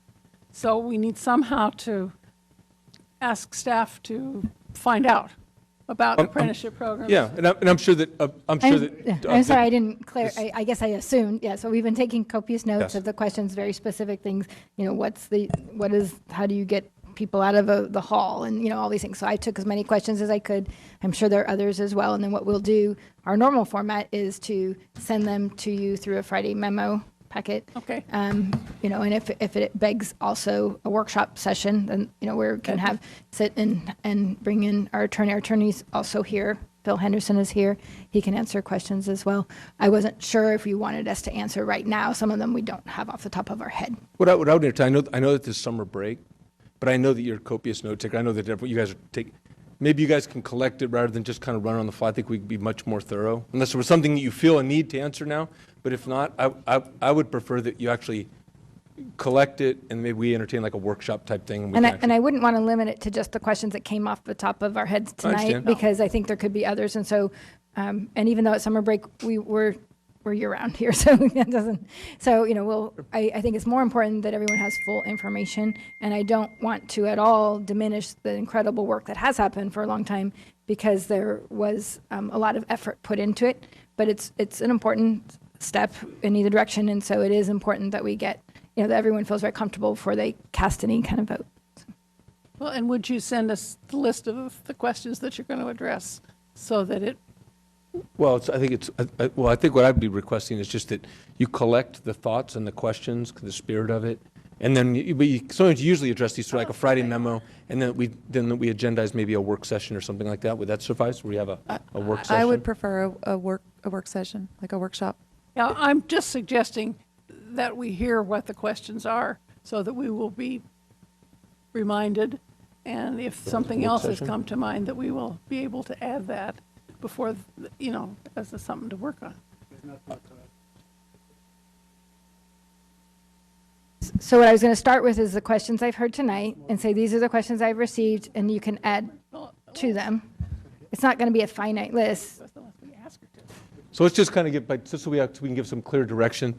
It sounds like, my opinion would be, and it sounds like Ms. Prusso, that we conduct a work session, collectively taking in the information that's been gathered tonight, and then we have continue the discussion so we can move forward. And Mrs. Prusso sent me quite a few questions ahead of time, and as well. And if you have, it looks like you have notes, you can also pass those away. I mean, it's not like this is our one chance to be together. Okay. Chuck? That's fine. I agree with Ms. Prusso and Mrs. White. I'd like to see what you're considering and the flavor of it, so when we have the workshop, we can know what direction we're going. Right, and that's usually I'm fine with it. Thanks. Yeah, that's good. So we'll do a work session, and it's the customary way. We're usually notified of what we're going to do, because usually Friday memo it, and then we get an agendized version. So we'll go with that. We're good. We good with that, Mr. Wenzel? Good. Head nod. Okay, we'll move forward like that. Thank you very much. Okay, so with that, we're going to go into our next item, which is 9.1. And no one's being rude, just so you understand. Everyone can go ahead, and you're not disrupting anything. Thank you very much. But you're welcome to stay for the whole meeting.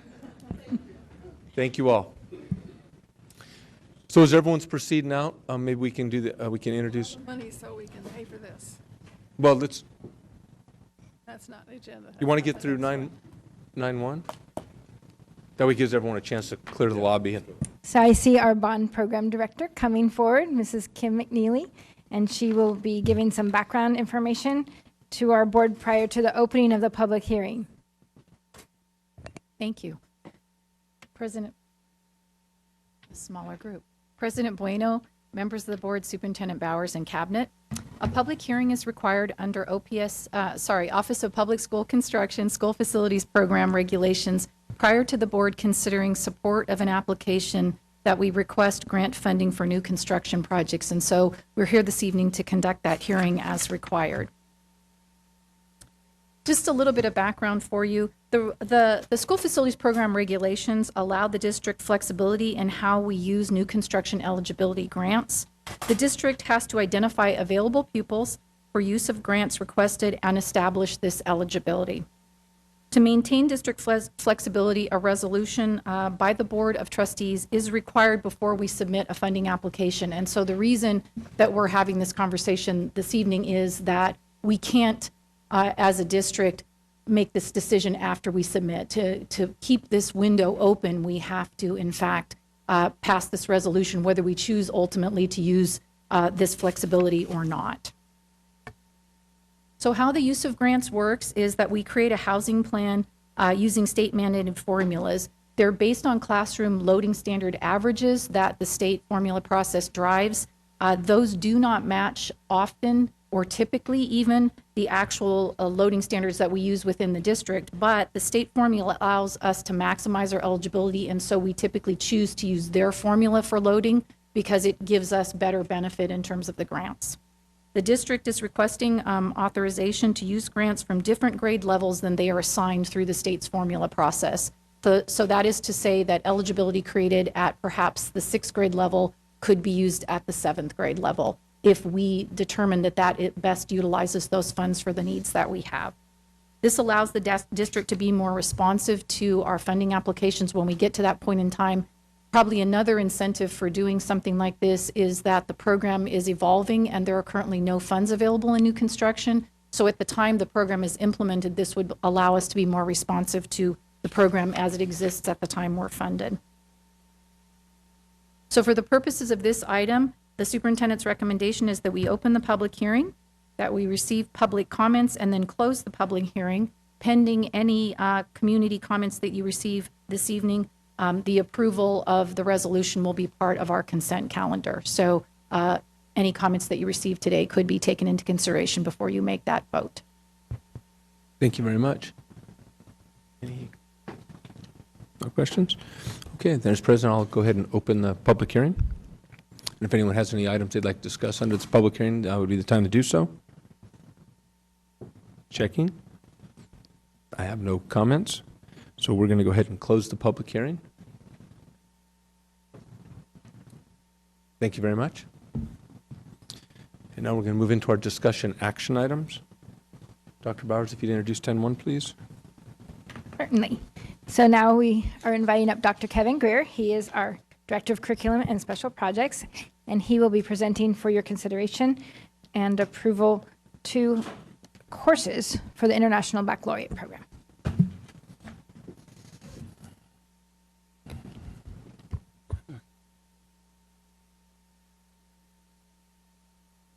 Bonsoir. Good evening, President Bueno, members of the board, Superintendent Bowers, and members of Cabinet. I'm here tonight to present a revised high school course for your approval. Both of these IB French course descriptions, HL1, higher level, and 1 and 2, have been revised because the IB organization has made revisions to its curriculum and changes to the assessment at the end of the course. Some background. Both the HL1 and 2 courses are 10 units and are designed to be taken over 2 years. And they're also designed similar to the IB Spanish HL1 and 2 courses after the end of the 3rd year of the French language. This course meets the IB diploma program requirements. The course is conducted entirely in French. And as a result, the course, the students will have a firm command of linguistic structural patterns. Students will read a wide array of French material, including Le Petit Prince and L'Enfant Noir. The class is geared for students thinking about pursuing either a French major or a minor in college. And so the recommendation is that you approve the updated course descriptions for IB French HL1 and 2. Yeah. Okay. We have no comments or questions, so I would entertain a motion. I move that we approve the updated course descriptions for IB French HL1 and HL2. Second. We have a motion by Ms. Prusso. It's been seconded by Mrs. White. Is there any discussion on the motion? Mr. Clerk, if you'd call the roll. Yes, myself, aye. Mr. Wenzel? Aye. Mrs. Prusso? Aye. Mrs. White? There was a suggestion over here that we say we. Mon Dieu. Wait. We. President Bueno? Aye. He can't see it. He's a spoiled sport. Yeah. Motion carries 5-0. Thank you.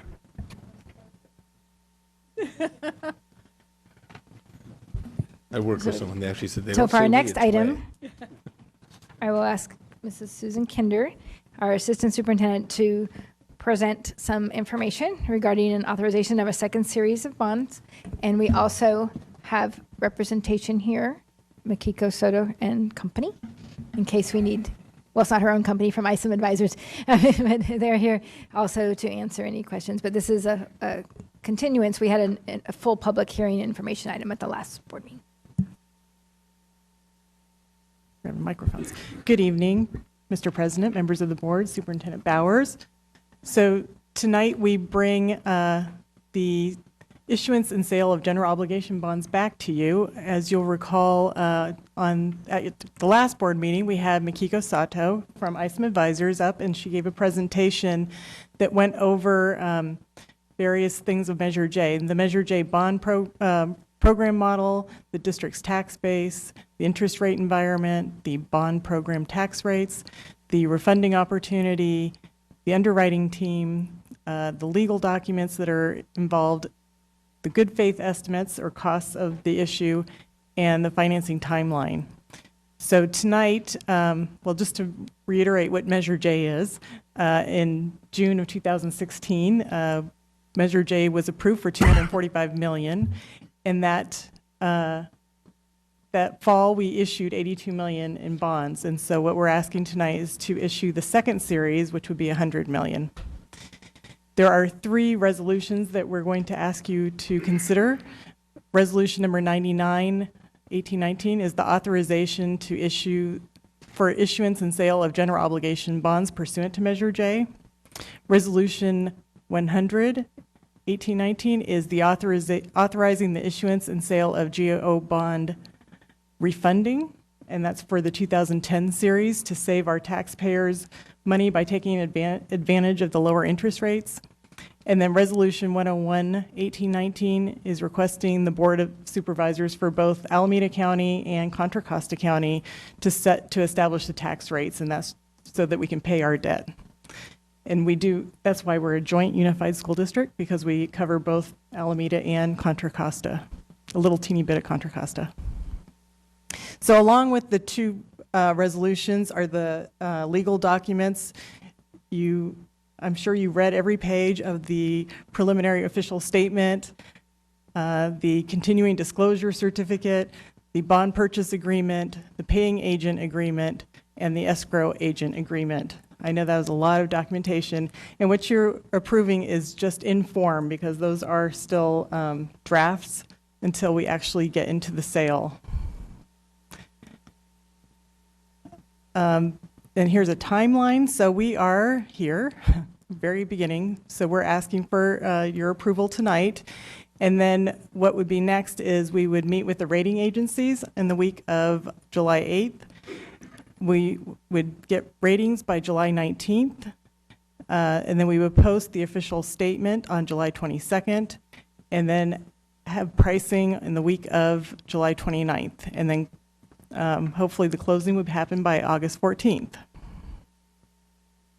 So the superintendent's recommendation is that you approve resolution number 99, 100, and 101.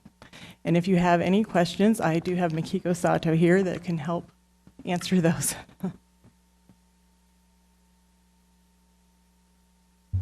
Thank you very much. We'll start with Mr. Rogie. Hi, I've got a question on bond rates. I was reading an article earlier this week on the Journal, and they said bond rates are collapsing. Now, I might have misread that. So is that going to work to our advantage?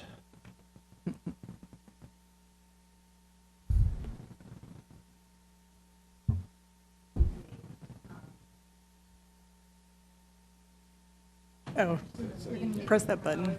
If I can double press. Okay, sorry. Good evening. We actually have Catherine Perkins from RBC, and she's part of the underwriting team. So an underwriter helps price the bonds by connecting the district to potential investors. So I'm going to actually turn it over to her to talk about the market environment. Still not very good. Hello. Okay. There you go. Good evening. Thank you, Makiko. Good evening, President Bueno, Board of Trustees, Superintendent Bowers. I'm Catherine Perkins at RBC and one of the underwriters on the upcoming bond sales. And yes, what you mentioned is definitely a trend we're seeing. Rates have been going down quite sharply since the beginning of 2019. And just most recently, the market has been pricing in an expectation that the Federal Reserve is going to cut rates from their current levels at least 2, if not 3 times during 2019. That being said, that's part of why the opportunity to refinance debt right now is quite good. Rates are very low. In terms of the future prospects, the Federal Reserve rates are short-term rates. Most of the bonds you're going to be selling are 25 to 30-year bonds. And so while we may see the short-term interest rates go down or at least stay steady, the long-term rates, they are affected by other factors. So I think that locking in rates right now looks like a very good opportunity. No one has a crystal ball. It does look like the economy is being affected by the trade wars going on, as well as some instability worldwide that helps keep the rates low. Long story short, the refinancing, right now is going to get you to lock today's rates in while we don't know where the future holds. Thank you. Thanks. Excuse me, Ann? No. Okay. No other questions? All right. We have a recommendation. Mr. President, I move that we authorize the issuance and sale of general obligation, general GO bonds. Second. We have a motion by Mrs. White. It's been seconded by Mrs. Prusso to support the superintendent's recommendation. Is there any discussion on the motion? Mr. Clerk, if you call the roll. Yes, Mr. Wenzel? Aye. Mrs.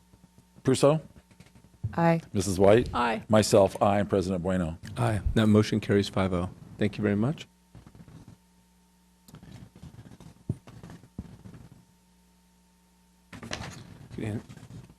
Are they individual resolutions? Okay, so that's why I was wondering, I wasn't sure. So that was, so we have to do each by the roll call vote, just for process and procedure. That was, 99 was the first one. Oh, that was 99. So we have resolution number 99 was the first, then we have resolution number 100, and then 101. We presume that you're recommending approval of all of them. Yes. Yes. Yes. Okay. So that was for 99. Okay, I move that, well, then what is it that we're? And 100. So I'll make a motion. I'll make a motion that we support superintendent's recommendation in support of resolution number 118/19, authorizing the issuance and sale of general obligation refunding bonds. Second. Motion by Bueno, seconded by Mr. Wenzel. Is there any discussion on the motion? Mr. Clerk, if you'd call the roll, please. Myself, aye. Mrs. Prusso? Aye. Mrs. White? Aye. Mr. Wenzel? Aye. President Bueno. Aye. That motion carries 5-0.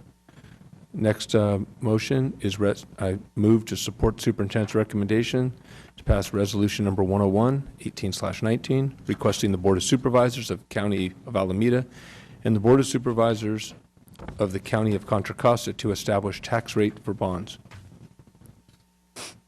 Second. Motion by Bueno. It's been seconded by Mrs. Pruso. Is there any discussion on the motion? Mr. Clerk, if you'd call the roll, please. Myself, aye. Mrs. Wenzel.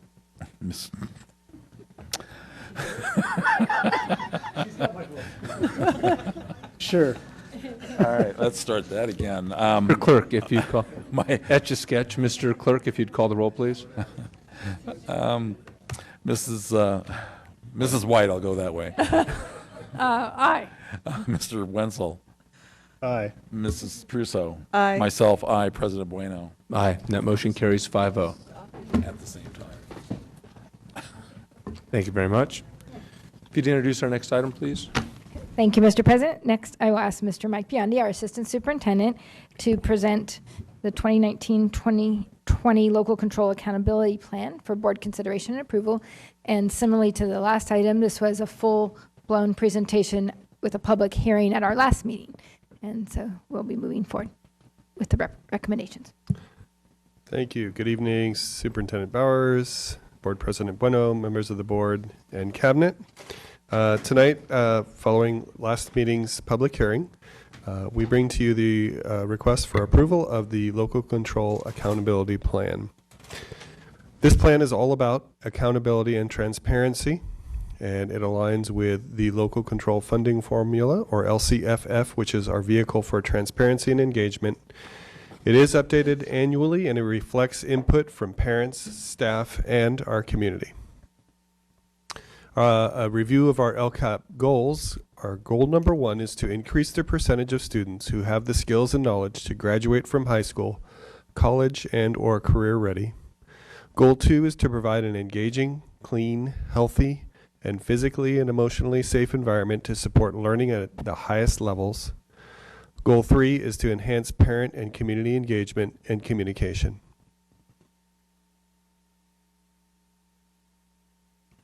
I wanted to thank the members of the LCAP writing team who gathered with me every Tuesday, beginning in November and really finishing up our work just prior to the public hearing. The principal writer for goal number 1 is Kevin Greer, our Director of Curriculum and Special Projects. Helen Gladden handled goal number 2, Assistant Director of Curriculum and Special Projects. Philomena Rambo was a principal writer for goal 3. She is our Director of Community Engagement. And sitting in with us to make sure that our goals and the language within the LCAP aligned with the funding sources to support it were Susan Kinder, Assistant Superintendent of Business Services, and Teresa Fiskus, our Fiscal Director. And I appreciated the opportunity to work with these team members as we spent many, many hours together collaborating, asking questions, seeking information, and creating or revising this document. I also wanted to express my appreciation for our advisories committees. A really important part of our LCAP is to engage with the community, and our advisory committees reflect that community. And they really came with a very sincere desire to understand our LCAP, to ask really great questions. We engaged in so many meaningful conversations around our programs and our students and our services, and really the needs that our students have in our district. And I invited the LCAP committee here, but seeing as it is summer vacation, only a few showed up. So I'd like to recognize Dave Von Heater, our representative from Lawrence Elementary, our LEA representative, Amy Thompson, who loves the spotlight, and our CMC representative, Teresa Fiskus, who joined us for all of those meetings.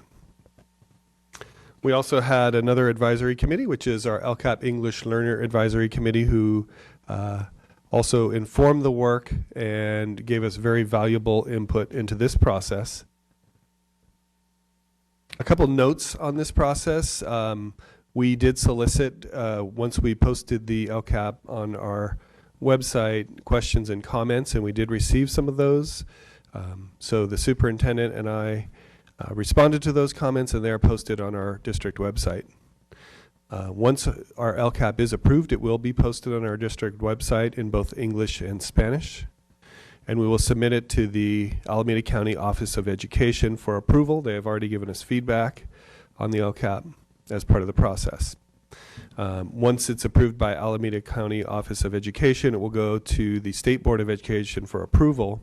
And the next item actually is our federal addendum, which aligns our LCAP, makes sure that we're compliant with the federal requirements from the Every Student Succeeds Act.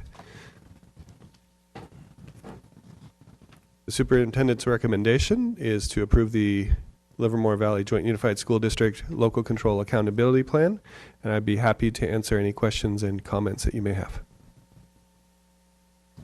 Thank you very much. We'll begin with Mr. Wenzel. Thank you. I want to thank you for the 172-page comprehensive document. No, that was very impressive. Truly, thank you for that. I spent a lot of time looking at it, and there are a lot of percentages, and there were a couple that were kind of stuck out. And I wish I brought the copy of it. It was between pages 46 and 52. Was talking about 58% of the parents felt they can't provide meaningful input to the district. And I was just curious, you know, what we go from this point, and if we do these studies and we try to figure out what's going on, do we have to wait a whole year to try to compile this? Or is something that serious that we would do like quarterly kind of reviews, you know, like where are we at on this? Because I thought that the percentage was pretty glaring. It certainly is a goal to increase the percentage of parents that feel that they can provide meaningful input affecting their schools. That is a high level in that many parents aren't involved in a committee or a parent organization on school campus. But if you look at the strategy in Goal 3A, that actually is the focus of Goal 3A, is to increase the percentage of that so that more parents feel like they have a voice in the decision-making in the school. So, and as far as reporting on that, we certainly can look at more frequent reporting than our annual survey. Yeah, I mean, I saw the goal and it's excellent, and the whole project, I mean, it was very well done, but it sometimes gets missed, some of the more serious things that need to be more focused and coming out there and getting that information, and they become that liaison to other people. That percentage, out of all of them, there were some other little areas that I thought where we could do better at. And so that was, to me, something that every 3 months, we come back and ask the question and to really bring that score up. And one of the things, based on as soon as we got that information, we shared it with LCAP, and then that's when Mrs. Rambo went right into the focus groups, because one of the things is also meaningful feedback means different things. Some people it means that I'm making every decision, or it's not. And so meaningful feedback from the frame, the way that it was suggested, was actually in large-scale decision-making in the district. So some people ruled themselves out. They feel they have feedback about their child in their classroom and things, but they didn't really think they were steering the whole ship. And some of our parent volunteers felt that there's a small group of people who are the most actively involved, and we want to find out what are those barriers. So I think the next question is what's preventing you? Is it time? Is it accessibility? Is no one asking? Is it language? You know, so I think that's where we're getting to the deeper analysis that was suggested. But I know that one of the things that Mrs. Rambo did was held in-person focus groups and brought in people by invitation as well as extended. And that brought in people who had never even answered the surveys necessarily. Yeah. And then Mr. Rogie, I know you suggested just phone calls, you know, kind of low tech. And at the last meeting, you said, have we just picked up the phone and just called parents and asked for feedback? And we haven't done that since maybe the bond surveys and things. So, so we're definitely looking at each thing, and from whatever feedback we get, and part of the board's direction through the evaluation process is to analyze it and make some next step recommendations, and then share. Yes, and really the goal of Mrs. Rambo's committee was to develop a comprehensive parent engagement strategy. So we're really not missing any group that we can engage with. And then the second thing was a compliment that graduation rates they have a standard around 96%, and then it went down to 1.1%, so almost a 99% graduation rate. How'd you do it? Well, that's a lot of effort on behalf of a lot of our very hardworking staff, and we are very pleased with our graduation rate. It's being so high.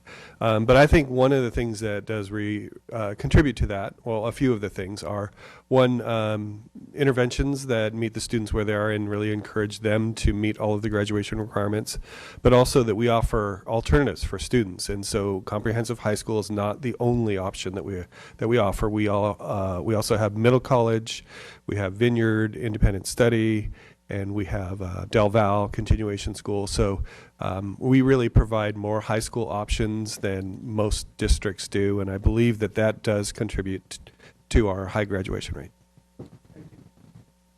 Thank you, Mr. Wenzel. Mrs. Pruso? Thank you. I just wanted to say thank you to everyone who worked on this. I know it's probably not easy getting all the stakeholders' input and putting it all together, and I know that it's been a lot of work, including getting comments from us at many board meetings. But I think it's really well done, and I appreciate the work that's been put into it. That's my comment. Thank you. Thank you, Ms. Pruso. Mrs. White? Yes, I too want to speak to the variety of options we have to get people graduated. And in fact, our administrators look more to the goals of diploma preparedness rather than asking students to always fit into the programs that we do have a variety of programs, but still a student could attain the skills and knowledge needed for a diploma without going through those hoops. Go through alternative hoops, of course, and I'm grateful to the administrators who are flexible in looking at the goal of the entire student rather than fitting in our predetermined categories. Thank you, Mrs. White. I want to thank you. It's a lot of work. The community engagement part, huge, great job. You know, the question was asked tonight sometime about kind of what directs us on an earlier topic, you know, like what would give us direction. And one of the things in here, the goal of the LCAP, is to increase the percentage of students who have the skills and knowledge to graduate high school or enter trade or college. And to me, that's one of the biggest arguments for things is when I was a kid and you graduated high school, that was enough. I mean, you could get out and people would promote you to go to college, and some of us did, into different levels, but not all can. And so today, to me, the measure is when someone's 25, and I have kids that are 30, but when you're 24, 25, you're a couple of years out of a four-year college, or you work your way through a community college, and then you get out, are you making a living that allows you to provide for yourself and possibly a family? And to me, that's what a lot of this goes to. And none of this works, and that's why I hope that folks listen and hear this, especially Governor Newsom. None of this works without the dough. And I know there's a concerted effort. We're working to go up to Sacramento to make sure that we have the money to fund this stuff, to make sure that our kids are funded fully, and that there's this misconception that just because we reached a goal that was mediocre, that was, I think it's 98 or something like that, that's not enough. None of it works. All this effort, as detailed as it is, unless we get money to fund this. Kids in New York get $10,000 more per kid per year than our kids. And I think we're at about $10,000 per kid, so nearly double what we get. Fifth largest economy in the world as a nation in this state, 41st in funding. It's a lot of work for naught if we don't get the funding. And so we need to make sure we have the funding, and that when we get the federal funding on some of those kids that have 2 or 3 challenges, that we don't just receive funding for one of those challenges, because a lot of kids have a lot of challenges. So great work. I know it's one of those things like pushing water uphill with your hands. We just got to keep pushing water uphill with our hands. And I think that we have a governor who's going to be receptive to that, and hopefully we can get some dough coming for this great cause. Any other questions by the board? I'll entertain a motion. Mr. President, I move that we approve Superintendent's Section 10.3, approval of 2019-2020 Local Control Accountability Plan, LCAP. I'll second. We have a motion by Mr. Wenzel. It's been seconded by Mr. Rogie. Is there any discussion on the motion? Mr. Clerk, if you'd call the roll, please. Myself, aye. Mrs. White? Aye. Mr. Wenzel? Aye. Mrs. Pruso? Aye. President Bueno? Aye. The motion carries 5-0. And if we could, it's 9:10 p.m. If we could take a, pardon, doctor. If we'll take about a 10-minute break. We'll come back at 21:20. And if you'd introduce our next item, please.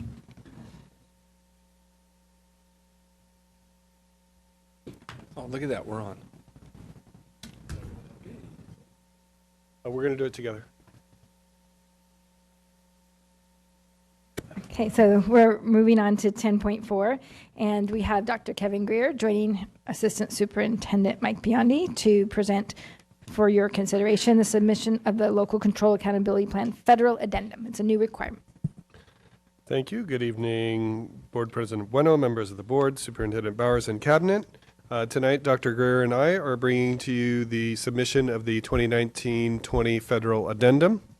This is something that was slated for implementation in July of last year, but the federal and state governments decided to delay it until now. And in order to remain compliant with the Federal Every Student Succeeds Act, or ESSA, our district is required to complete a local education agency, or LEA plan. The three items comprised of the LEA plan are the Local Control Accountability Plan, or LCAP, the Consolidated Application, and the LCAP Federal Addendum. The LCAP Federal Addendum is a supplement to the LCAP, and it describes the actions that each district will take to ensure that certain programmatic requirements are met, including student academic services designed to increase student achievement and performance, the coordination of services, needs assessments, consultations, supplemental services, services to homeless students, and others as required by federal statutes. So federal funding received in the Livermore Valley Joint Unified School District as it relates to ESSA comes from 4 different titles. Title I, Improving Academic Achievement. Title II, Professional Growth and Development. Title III, Language Instruction for English Learner and Immigrant Students. And Title IV, which is Student Support and Academic Enrichment. The federal addendum must address specific requirements outlined in the document for each of these funding sources. Most of the required components have been addressed in the LCAP. However, there are areas that are not, and ESSA federal funds are supplemental to state funds, and so the funds address federal requirements and support state and local funding priorities. So Title I, which is improving academic achievement, has these following areas that are required to be engaged or kind of commented on in the federal addendum that are not necessarily specific to the LCAP plan. Educator equity, parent engagement, poverty criteria, homeless children and youth services, and student transitions. Some of the things that we've done for that are interventions for grade and content level. We have freshman in transition program, or the FIT classes, the high school, additional counselors that we've offered at middle school and high school to help student transitions between 8th to 9th grade and 12th to beyond post-high school. Support of the LVJUSD framework for success aimed at improving academic achievement, behavioral expectations, the social emotional well-being. And we offer parenting programs designed to engage and support parents in supporting the educational needs of their children. And so those are just a few of the things that we have in the Title I area. Title II, what we've used to address is on professional growth. So it talks about those 3 areas right there, data ongoing consultation to support continuous improvement, as well as prioritizing funds. We offer ongoing staff professional development opportunities, some of which include Wednesday professional learning days.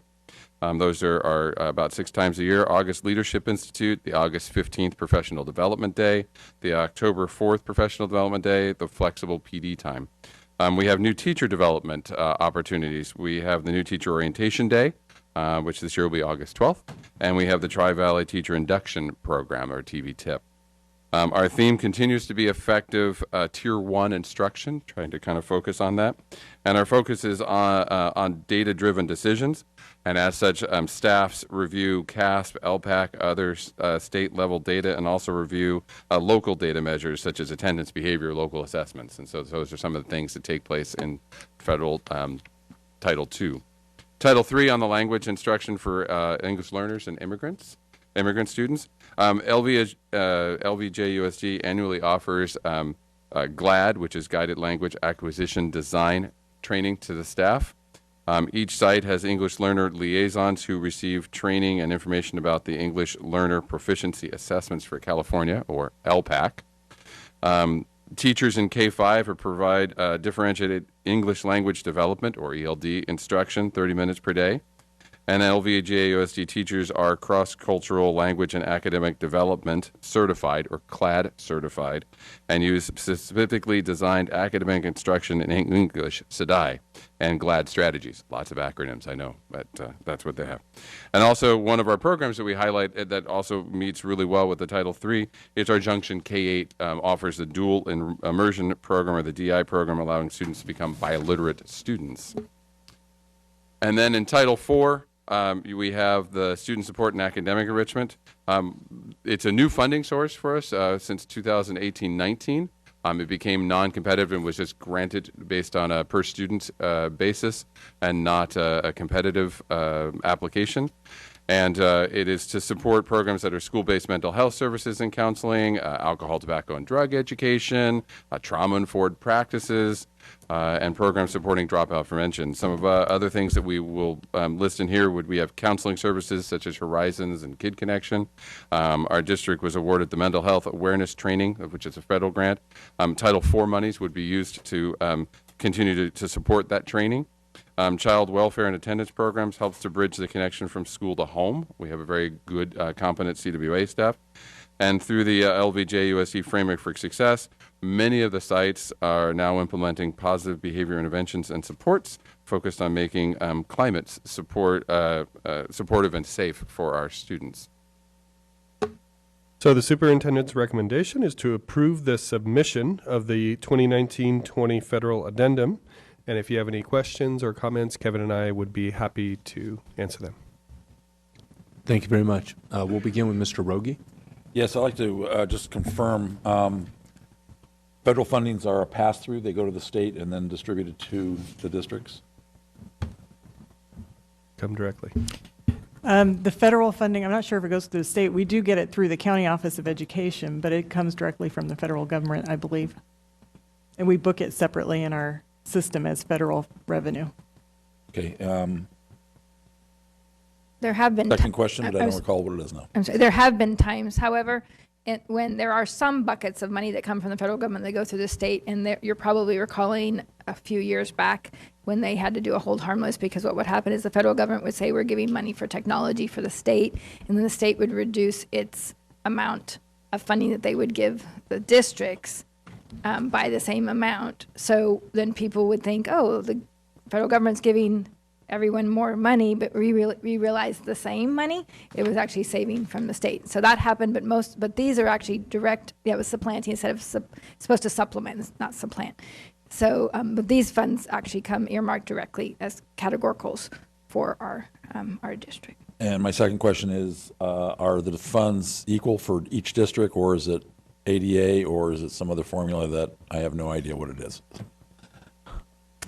So it depends. Federal money can be based on different formulas. It could be based on ADA, or it could be based on unduplicated students. In this case, with Title I, it's socioeconomically disadvantaged. Title III is English learners or immigrant students. So it depends on the pocket of money is usually how it's earmarked. Not dissimilar necessarily to the LCFF, which is why it's an addendum to it. Okay, thank you. Okay. Wait, Mrs. White. So how much is it? There's no numbers in any of this. You can I get back I can get back to those Yeah, numbers I mean, too I in a just private wanna memo. know how- I just didn't how include much- them. Just Got it, thanks. yeah, not a problem. Thank you. I have no further questions. I'd entertain a motion. Mr. President, I'll move that we approve the submission, local control funding and accountability plan for the federal addendum. Second. We have a motion by Mr. Rogie. It's been seconded by Mr. Wenzel to support the superintendent's recommendation to approve the submission of the 2019-2020 federal addendum. Mr. Clerk, if you'd call the roll. Yes, myself, aye. Mr. Wenzel? Aye. Mrs. Pruso? Aye. Mrs. White? Aye. President Bueno? Aye. That motion carries 5-0. Thank you very much.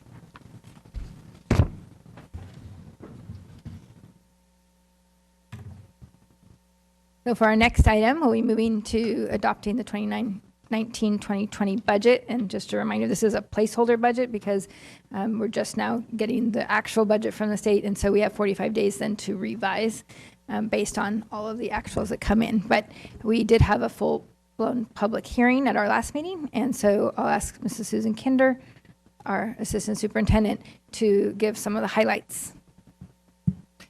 So good evening again. So yes, this will be very familiar to you. It's going to be kind of like a deja vu. So again, we have 13 funds that we operate. And I just want to let everybody know that in the board packet, there's a user-friendly budget workbook that has a lot of information about all the funds and a lot more detail. So I would recommend that if anybody wants to learn about our funding sources and how we expend our money, that's a good place to go. That's not quite as challenging to read as the SACS forms. So anyway, tonight we're focusing on the general fund. That's the operating budget. And again, we have various versions of our budget. Tonight we're bringing the adopted budget. And as Dr. Bowers mentioned, this is kind of a placeholder budget because the state has not yet approved their budget. So we have assumptions. We use the Financial Crisis and Management Assistance Team, also known as FCMAT. We use their calculator to determine our local control funding formula revenue, which is the biggest piece of our budget. We're estimating $13,800 in enrollment and $13,275 in average daily attendance. We removed all of our carryover, and we included some one-time funds. And of course, Measure G, which is our parcel tax, we're assuming that brings in about $4 million. So here is a graph of our revenue. So all that federal revenue you'll see in there is $4.99 million. So that is the majority of that is from the federal addendum that you just heard. There may be a little bit in there from other small federal grants that aren't part of that addendum, but for a majority of that would be in that addendum. And just so you know, 87.8% of our revenue is coming from the state, and so that's why that's very important to us. Expenditures, basically we have the class sizes and staffing the same as the prior year. Local control accountability plan is including some new items that Mr. Biondi mentioned. We have our transfer to the ROP for CTE. We also increased our CalSTRS and CalSPERS payments, and I'll talk about that in a little bit. And we included it's no longer tentative, I should say, the competitive compensation adjustment that you approved at the last meeting. So CalSTRS, again, this is one of the challenges that we have with the increased cost to the district. But one of the things that is in the new budget that we heard, so the Assembly and the Senate have passed a budget, and it's on the governor's desk, and it has a provision to reduce the expense for CalSTRS and CalPERS for us. Not that whole amount, but we'll take anything that we can get. And so then on our expenditure side, you'll see that 87.7% of our budget is people. And so we're projecting $150,757,459 in revenue and $151,053,220 in expenditures, leaving us with an ending fund balance of a little over $4.8 million. We have our reserve of 3% at $4.5 million. and a small assigned balance for PERS and STIRS is basically what that is for now. When we look at a multi-year projection, we are deficit spending slightly of 295,761, which is less than 0.1% of our budget.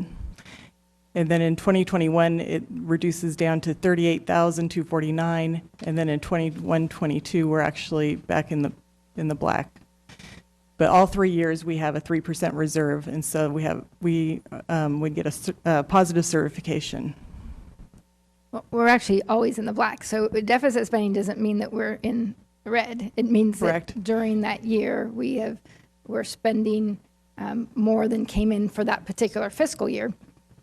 But we usually do that intentionally. We save money and then we make a big purchase for instructional materials or something. So I just want to make sure that that's not misleading.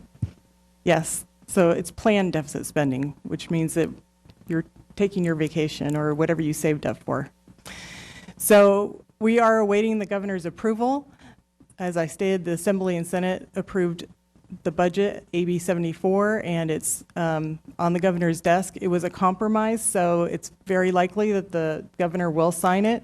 He has the choice of approving as it is, or line item reductions, or vetoing, but we don't think that will happen. And then there are trailer bills that could also impact the budget, and they are to the positive. So there's a very big interest to us is the one that's on special education. It looks like the AB 602 funding may go up, as well as funding for preschool. So we're very anxious to find out what that might mean for us. And then next steps, once we get the state budget approved, we'll be able to incorporate any of those changes into our budget. And we have 45 days to publish a revised budget. And in that, we'll incorporate any new information from the state, updated staffing and enrollment as it's known, and then any additional board decisions that may come from you. For instance, at the public hearing last meeting, athletics was discussed, and so that might be something that we would add at that point. And then we will present that budget at the first board meeting in August. So the superintendent's recommendation is to approve the 2019-2020 adopted budget. And I'd be happy to answer any questions. Somebody say something, Molly? Okay, well, we have nothing here. Not now. Okay. Mr. Wenzel. Thank you for the document. It was good reading last night, especially the user-friendly budget. That really actually helped out. And but for clarity, and I know I keep bringing it up, we had it at the workshop and talking about coaches' stipend and the assistance to the sports programs throughout the district. Where are we at on the increases at this point towards the athletic programs? So I'd like to invite This year. Teresa Fiskus up because she is more in tune with exactly what our numbers are for the athletics.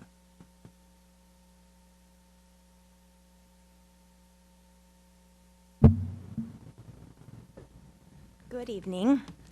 Thank you for inviting me to the conversation. So for the sports program for our current year 1920 budget, what we have included is for both of the high schools, we have $150,000 set aside for coaching stipends and $5,000 set aside for helmets. And at each of our middle and K-8 schools, we have $20,000 set aside for coaching stipends. How that compares to the prior year is that at the high schools in the prior year had $100,000 for coaching stipends. So it was a $50,000 increase at each high school for coaching stipends. And at the middle school in the prior year, they each had $16,000. So at the middle school level, it was a $4,000 increase for coaching stipends. The district also covers the athletic director stipends at the middle school and high school level, which in the 1920 budget is projected at $29,881. And at the high school level, the ADs get a 9-section release, which results in a $169,000 cost to the district, resulting in an overall cost of the budget of $608,912 for the 1920 school year. And do you know what the amount is for the coaches' assistants and the fees And then the officiating, what would that number be approximately? I don't have that exact number. The district has had some trouble tracking that because of the way it's been funded in the past. The district hasn't specifically covered all that on our own. We've had some donations from boosters and some fundraising through our ASBs. And so sometimes those payments were made outside of the district, so we've had trouble tracking. And so based on board direction for 1920, we've worked with those organizations to make sure that now that is all going through the district's books so that we can accurately track the cost of the sports program going forward, and we can more accurately budget for it in the future. Because there's a lot of frustrated parents working hard, paying into these sports programs, going out and getting donations.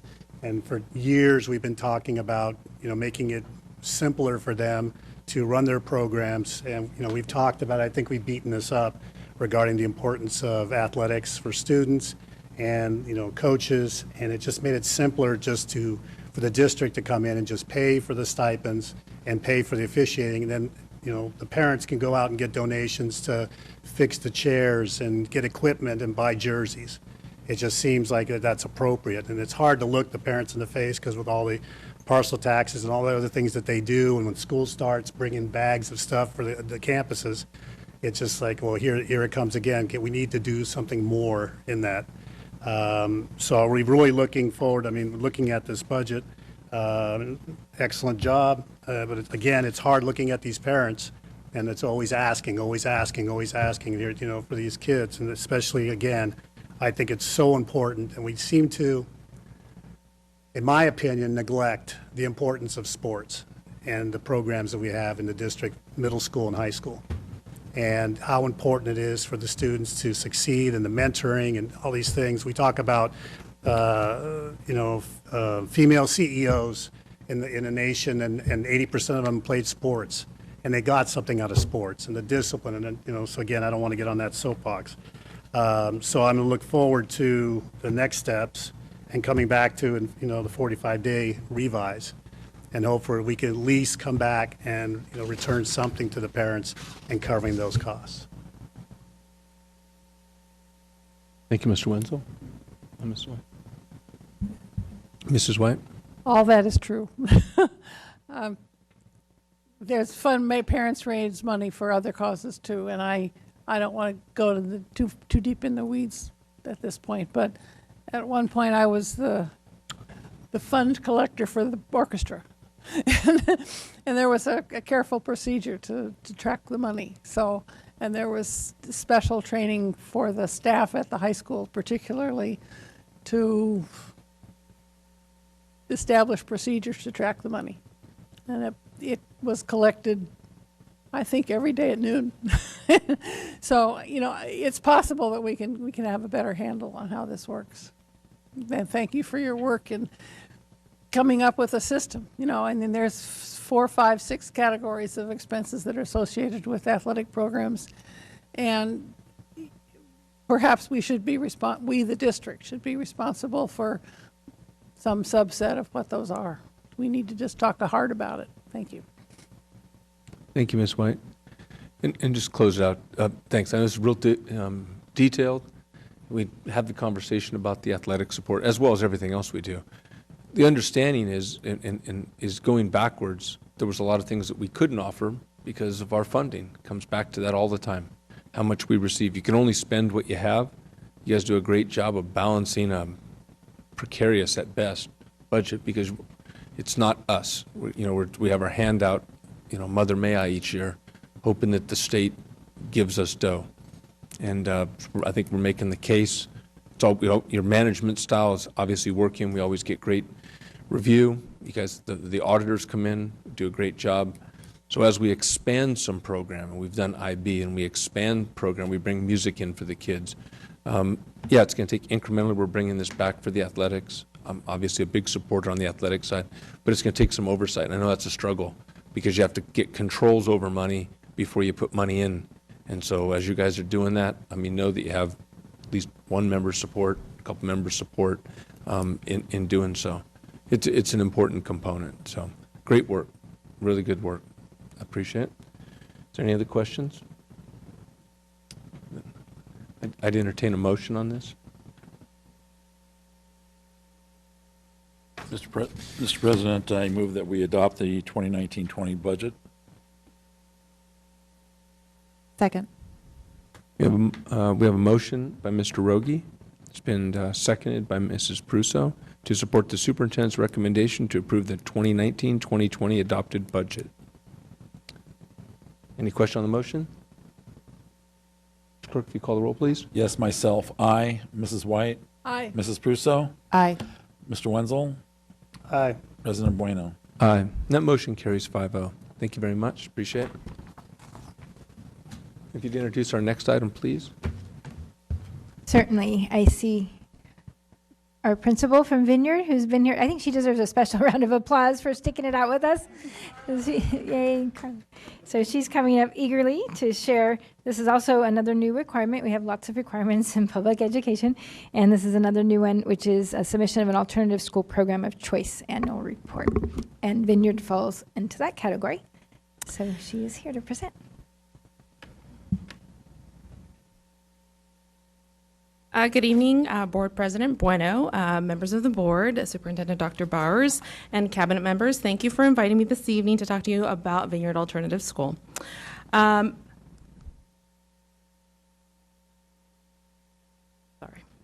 Vineyard Alternative School is a voluntary program that uses independent study as its primary means of instruction for students in grades 9 through 12. The independent study model helps our teachers to address individual or specific student needs in a safe, supportive learning environment. Families learn about our school as the need arises or as they learn more about the unique programs our school district offers. Students and their families choose Vineyard Alternative School for its unique instructional program, which works well for them. We are able to offer students a small, safe, and encouraging educational environment that not only supports their learning needs, but also their social and emotional needs as well.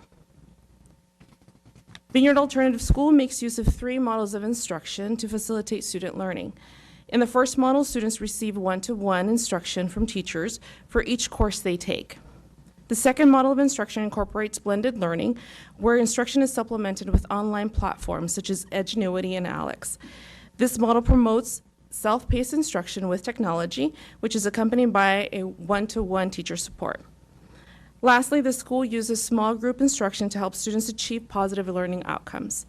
In this third model, a group with 5 to 15 students are able to not only interact and engage with the teacher and the curriculum, but also interact with each other in a small classroom environment. In all of these learning models, students are taught, guided, and advised by credentialed teachers who exercise their expertise in the subject areas they're certified in.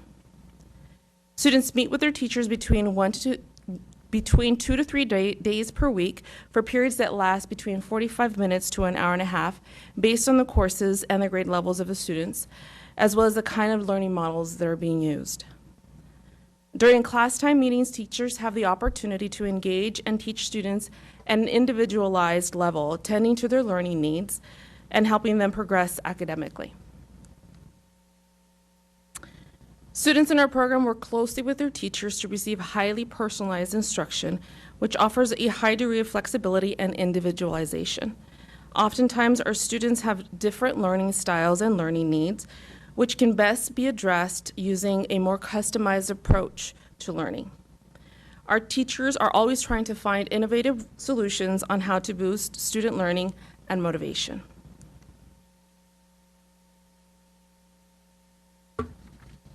Vineyard is committed to student success and holds high expectations for all of our students. The graduation requirements are the same as Granada High and Livermore Highs. Most of our courses we offer are A through G approved, and we continuously analyze data and feedback to improve student learning outcomes. This school year, Vineyard demonstrated its continued dedication to student achievement and overall progress, which was validated through a self-study and a successful visitation from the Accrediting Commission for Schools, Western Association for School and Colleges, or ASC-WASC Committee. In February of this year, Vineyard Alternative School was awarded a 6-year accreditation and has already begun work on the recommendations made by our stakeholders. For example, the school has increased the number of elective courses it offers and will offer more next school year to engage students in a variety of areas. Furthermore, the school plans to continue to offer and expand ongoing learning experiences outside of the classroom that will amalgamate information found in textbooks and real-world experiences. In order to foment learning experiences that will result in positive learning outcomes, Vineyard Alternative School will meet the social and emotional needs of students. Therefore, the school has begun work on establishing an indoor student hub where the area will be designed for multifunctional purposes, such as an eating area with vending machines and a decompression area for students to relax and reduce stress. This space will offer students a platform that will foster school community and connectedness, as well as provide an additional area where students can also work on school assignments. Our school will continue to encourage, support, and strengthen a student support group that was initiated this school year, which will be a component of a new leadership class that will focus on peer-to-peer help, as well as continue to support our parent support group that was also initiated this past school year.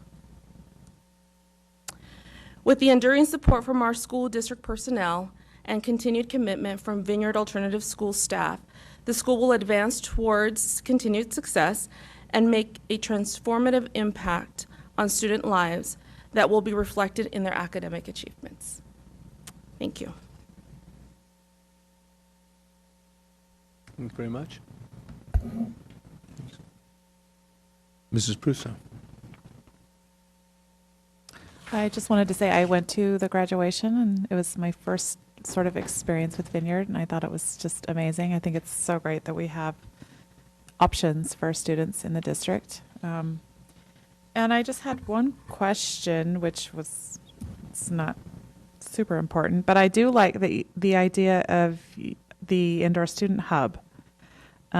Just like for socialization and community and stuff, I think that's great. My one question was, is that specifically for the high school age students, or will it be multi-age, or will you have like it could be open different to times? Yeah, it could be open to all of our students. We will have someone in the room dedicated just to oversee that space. A lot of the times, our middle school, the way that our middle school program works is our parents accompany our middle school and elementary school students. They're more than welcome to attend, but usually since they come with mom and dad or a guardian. Yeah. Okay. And the idea actually came from the high school students themselves as leadership class of meeting with them. I think I really like that idea, like being able to go there and work on homework and spend time together, and I think that's great.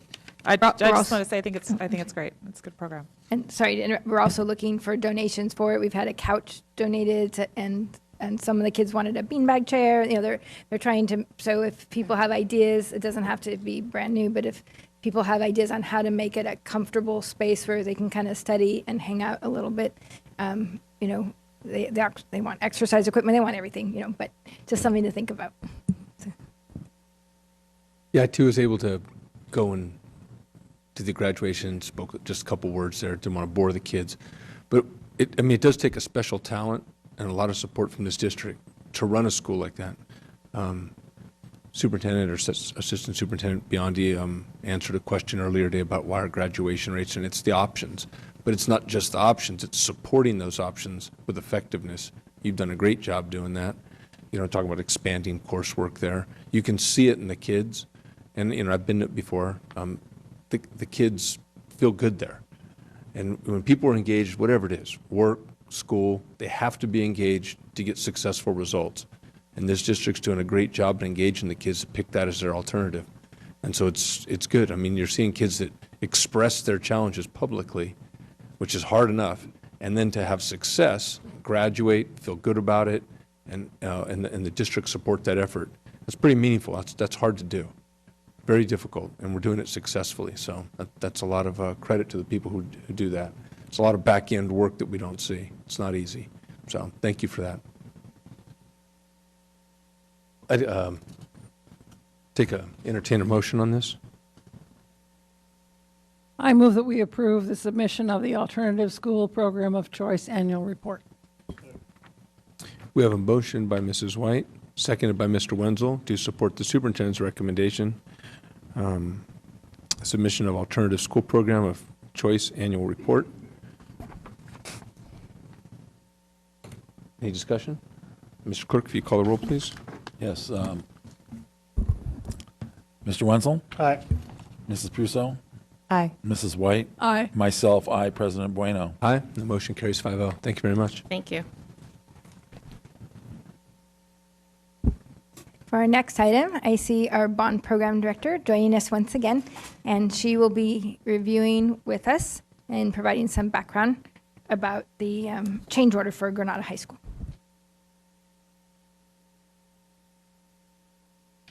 Thank you, President Bueno, members of the board, Superintendent Bowers, and Cabinet. Staff is here this evening to review the Granada High School Athletics and Aquatics Renovation Project, Increment 1, Change Order Number 3. I want to start you off with just a little bit of background on this. Our change order process and the process for change order number 3 is really the same as our typical change order process in that those changes are authorized at an administrative level and then ratified by the board or requested ratification by the board. You're used to seeing this most typically grouped for us on the consent calendar as a roster of change orders or contract amendments. So in that regard, this is a very similar change order. What makes this one different is the scope and the cost of this change order. And in the interest that we have as an organization in being transparent about the work that we're doing and providing or highlighting information to the board of items that may be of particular interest, we have pulled this change order off of our normal roster and are presenting it to you this evening as part of that transparency. So just a little bit more detail about change order number 3. The board is aware, probably everyone is aware, that we had an unusually rainy winter and spring this year. And in fact, our project has recorded 45 rain days as of this point in the year. The unusual weather has identified a groundwater issue on the pool portion of our project, and the team has been exploring options to mitigate that issue as we move the project forward.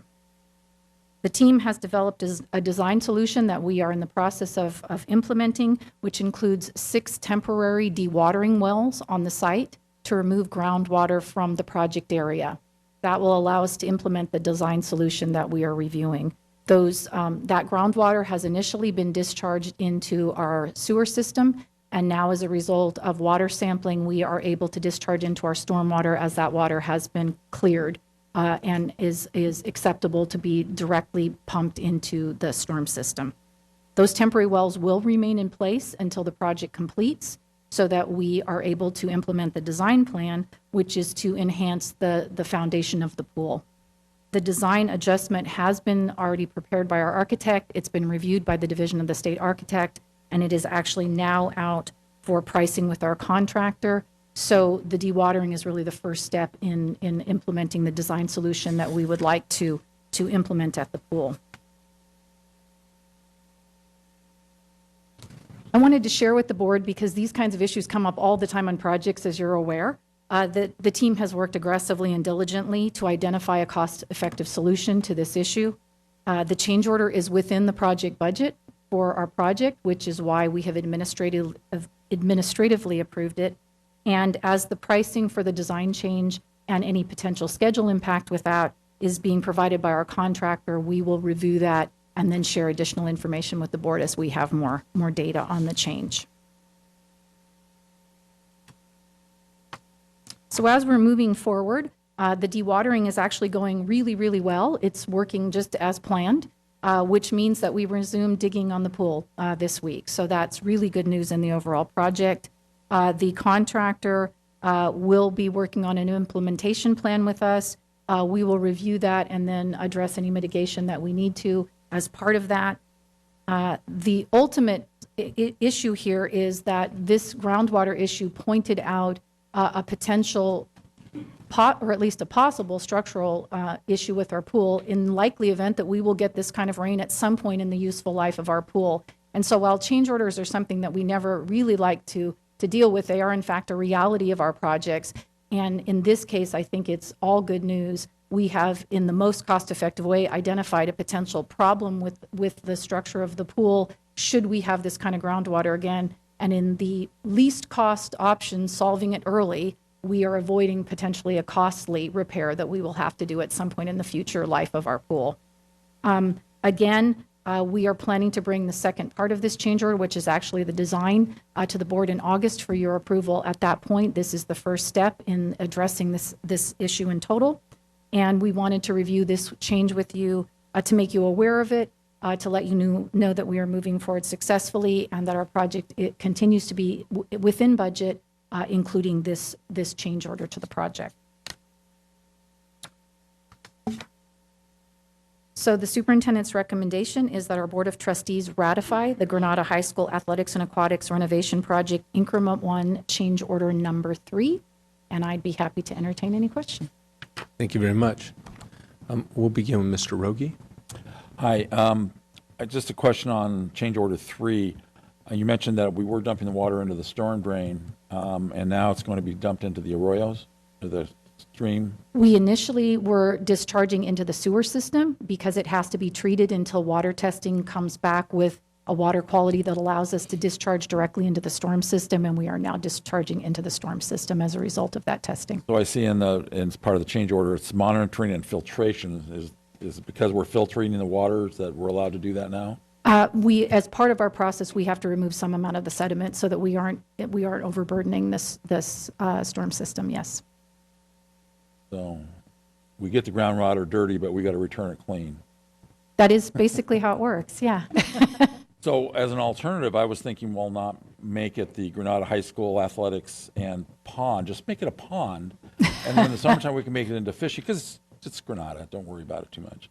I suspect that would not be supporting athletics in the way that we are attempting to support them. I hope everyone understands that I'm just kidding on that, and I don't want to hit any letters from Granada people that I don't support. I'll make sure they get your address. Okay. Thank you very much. Thank you, Mr. Rogie. Mrs. Prusso. Yeah, my question was, looking at the amount, is this cover, sorry, look at my notes.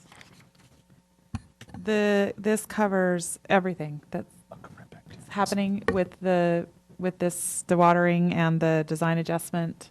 So it covers part of it. This portion of the change order is to put the dewatering system in place, to monitor that system, and to do the water discharge that we need to. Okay. Perhaps I wasn't clear. The removal of the groundwater is necessary to actually do the remediation to the foundation of the pool that we need to do. That will be a separate change order? That will be change order number 4. Okay. The combined total of those change orders, we believe, will be approximately $500,000. Okay. This one and the second change order, again, still within our project budget, and in total, less than 5% of our change order allowance. So there's going to be wells, they're temporary, put in until, is that to keep the water out while It you is. It is to Okay. keep the water away from the dig site so that we can construct the pool. And then those will be removed They because will. the engineering will be changed to prevent. Because the structure of the pool will be enhanced, and once the structure has been enhanced and the pool is filled, groundwater becomes a non-issue. Okay. All right, thank you. Revisiting with Mr. Rogie. I meant to ask also, what kind of gallonage are we talking a day for pumping that water? Do you have any idea? I don't, but I could certainly find that out for you and send it out in a Friday memo. Thank you. We have no other questions. I'd entertain a motion on this. Mr. President, I'd be glad to move 10.7 Granada High School Athletics and Aquatic Renovation Project, Increment 1, Change Order 3 for approval. We have a motion by Mr. Rogie, been seconded by Mr. Wenzel, in support of the superintendent's recommendation. Any discussion on the motion? Mr. Clerk, if you call the roll, please. Yes, myself, aye. Mr. Wenzel? Aye. Mrs. Prusso? Aye. Mrs. White? Aye. President Bueno? Aye. Motion carries 5-0. Thank you very much. Okay. So for our next item, I'll ask Mr. Chris Fanchak, our deputy, to introduce it, and it has to do with digitizing emergency and facility records. It's an agreement that is making sure that we're in the 21st century. Not only will I introduce it, I will talk about it. So I am really excited to bring forth this item because it actually represents a milestone for us in the digitization of our records. About 4 years ago, we began with the digitization of our human resources records. So we now have digital files for somewhere in the neighborhood 1,700 employees. It took us about 2 years to plan and implement. We also digitized many of the records from recent employees. We followed that up a year later with the digitization of student records. And so now we come to you with the opportunity to digitize our facility records. And so this is all our architectural plans, all our safety information, all that stuff. So we did locate a company, and this is a company that formerly did a lot of their work with the reproduction of architectural plans, and so they have a lot of background in that area. So they will catalog and index all of our facility information, and as an enhancement to that, they are providing us with a system where our safety information for our schools is going to be accessible to first responders because it's going to be available on the cloud, so they can actually get access to this information from their phones, their laptop devices, iPads, anything they need. And so when they respond, they don't have to go digging for binders or finding somebody. They can get information on the school immediately. And so we're really excited about that. The name of the company is ARC Documents, and so you can see kind of a before and after. We take all of the information on the left.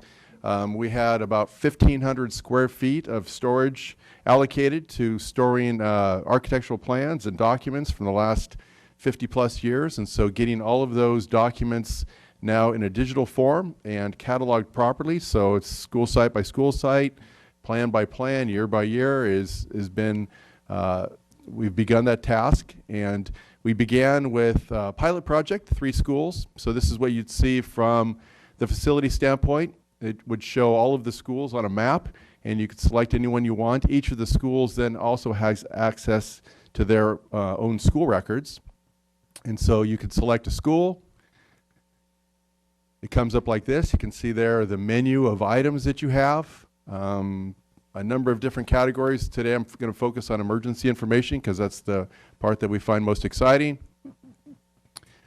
You click on the emergency information and all of the stuff that exists in those binders that you guys approve every year, emergency plans, evacuation plans, what to do in the case of, you know, tidal waves or shooters or whatever it is all located now in one spot. And so instead of a number of binders in the main office, they will have either a Chromebook or an iPad, and it will have access to this. The school principals and associated school staff will also have access to this information on their cell phones. And so they can click on, for example, there's an emergency, they need to find out where the shutoffs are. They click on shutoff buttons. It takes them directly to a classroom, and it shows where all the shutoffs are within that classroom. And so they can go school, classroom, whatever it is. And so when emergency responders show up, they have access to all of the school drawings, diagrams. They know where the gas, water is. We can embed videos that show staff how to turn off emergency information or emergency shutoffs for power and gas and things like that. So all that's going to be embedded in one area.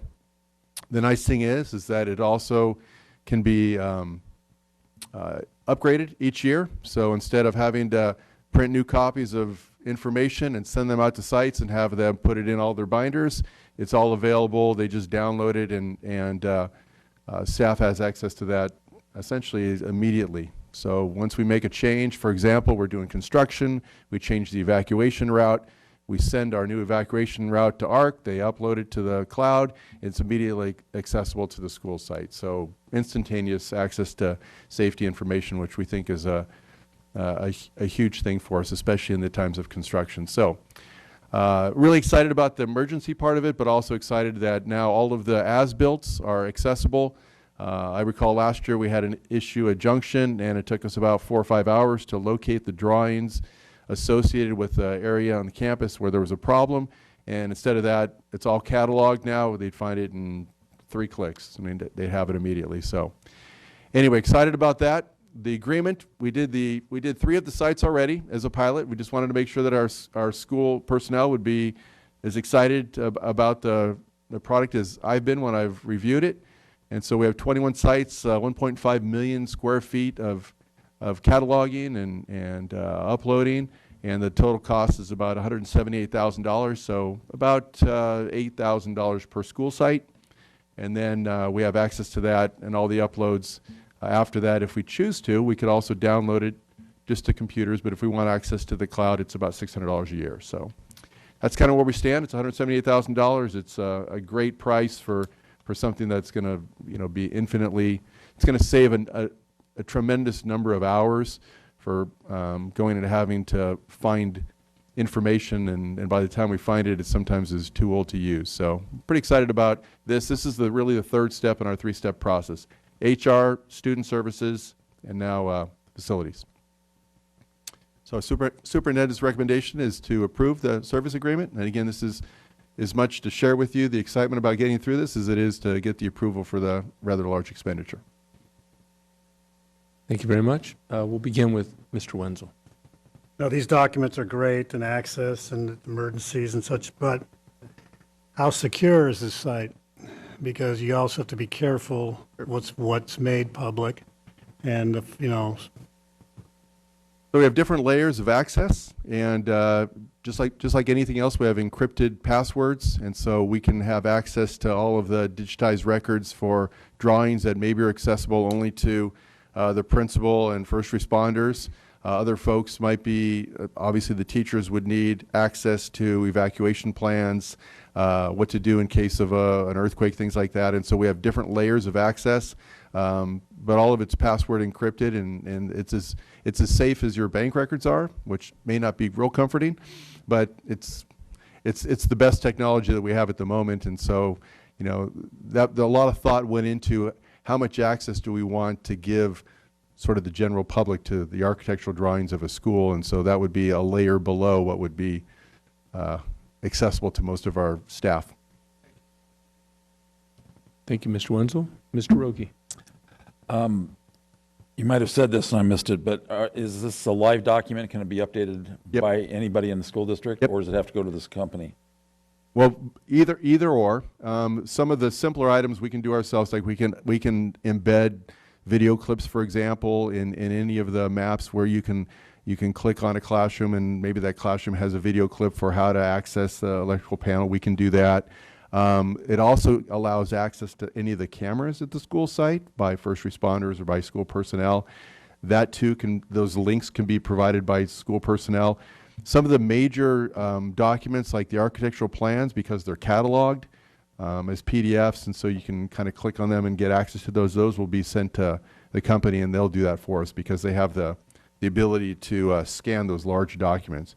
So we could do all of it ourselves, but since we're paying them a certain amount of money, we'd like them to do the things that are more difficult for us.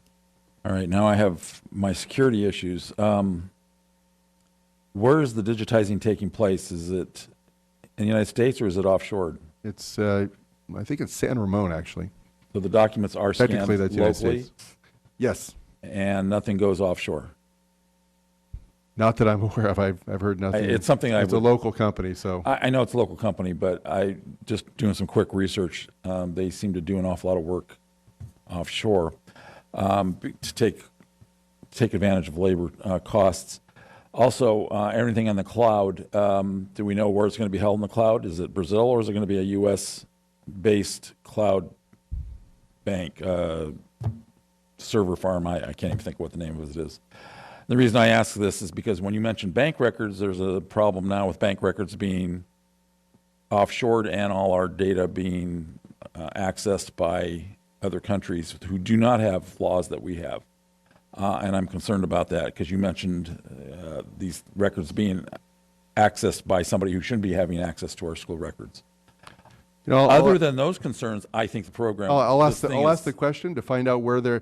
My understanding in talking to them is this is done locally, but I can certainly ask the question to ensure that, because maybe they wouldn't tell me if they were housing it in Brazil. I don't know, but I know the main servers are local, and so I'd have to ask the question if they. But we always have the capability of it's downloaded locally for us also for backups. Yep. For what I would a soft hard backup that we would have locally. Each school would have all of the information at least resident on one hard drive of one computer at their school, so that if there was ever a power outage or something like that and they didn't have access to the internet, they'd still have at least to their school locally. It's so much information that it wouldn't make sense for all schools to have access locally to all information, but maintenance and operations will. And then those will be loaded onto something like a laptop or a notebook or Yep. something to, Yep. so it can be more portable. Yep. I like the system. I've seen them work before. I'm concerned about data security though. So if Yeah, you fair can enough. get some answers for that, I appreciate it. Thank you. Thank you, Mr. Rogie. Mrs. White? Oh, yes, my concerns are about security, and they've been addressed and responded to as best as possible. Thank you. Thank you, Mrs. White. Mrs. Prusso? That's the same for me. My question was about the updates, but you answered that question, so. Thank you, Ms. Prusso. All questions being exhausted, I'd entertain a motion.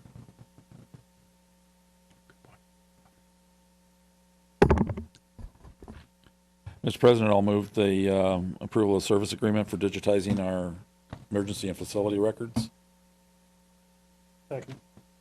We have a motion by Mr. Rogie, seconded by Mr. Wenzel, in support of the superintendent's recommendation to approve the service agreement for digitizing emergency and facility records. Any questions on that motion? Mr. Clerk, if you'd call the roll, please. Yes, myself, aye. Mrs. Prusso? Aye. Mrs. White? Aye. Mr. Wenzel? Aye. President Bueno? Aye. That motion carries 5-0. Thank you very much. You introduce our next item, please? Certainly, thank you, Mr. President. So I see Ms. Melissa Dede here. She is our Director of Human Resources, and she actually has the next 4 items. That's pretty cool. Good evening, President Bueno, Superintendent Bowers, and members of the board. I am here this evening to discuss with you some addendums to our contracts. First of which will be, I'm here to request the approval of the addendum to the contract for Assistant Superintendent of Education Services. So this item involves the board's discussion and possible approval of a contract amendment between the district and the Assistant Superintendent based upon receipt of a satisfactory evaluation from the superintendent for the 2018-19 school year. If approved, the term will be extended for 1 year through 2022. The Assistant Superintendent of Educational Services is entitled to receive the 1% salary for competitive compensation that's been approved in July, as well as the 2% increase in January 2020 in accordance with the contractual Me Too clause. All other aspects of the contract will stay in place. Any questions?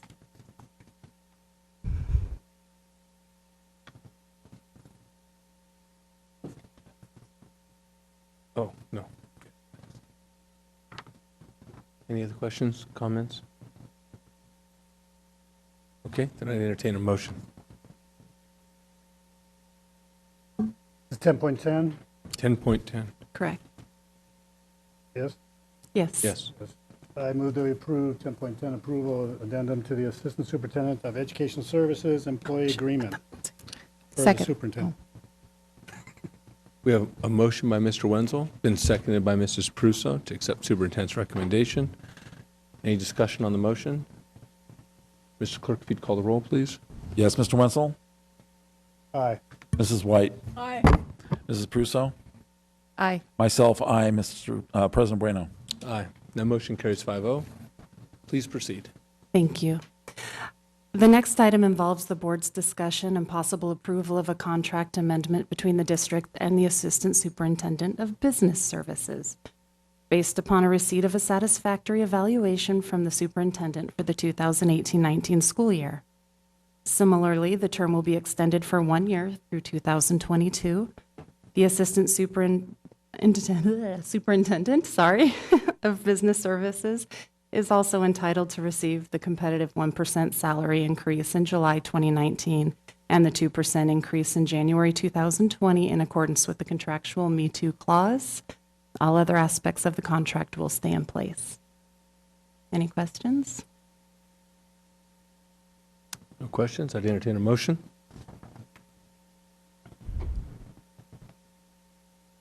Mr. President, I move that we approve 10.11, approval of the addendum to the Assistant Superintendent of Business Services Employee Agreement. I'll second. We have a motion by Mr. Wenzel. It's been seconded by Mr. Rogie in support of the superintendent's recommendation. Approval of addendum on the Assistant Superintendent of Business Services. Any question on that motion? Mr. Clerk, call the roll, please. Mrs. White? Aye. Mrs. Pruso? Aye. Myself, aye. Mr. Wenzel? Aye. President Bueno? Aye. The motion carries 5-0. Thank you. Ditto. This next item, item 1012, involves the board's discussion and possible approval of a contract amendment between the district and the deputy superintendent, based upon the receipt of a satisfactory evaluation from the superintendent for the 2018-19 school year. The term will be extended for 1 year through 2022.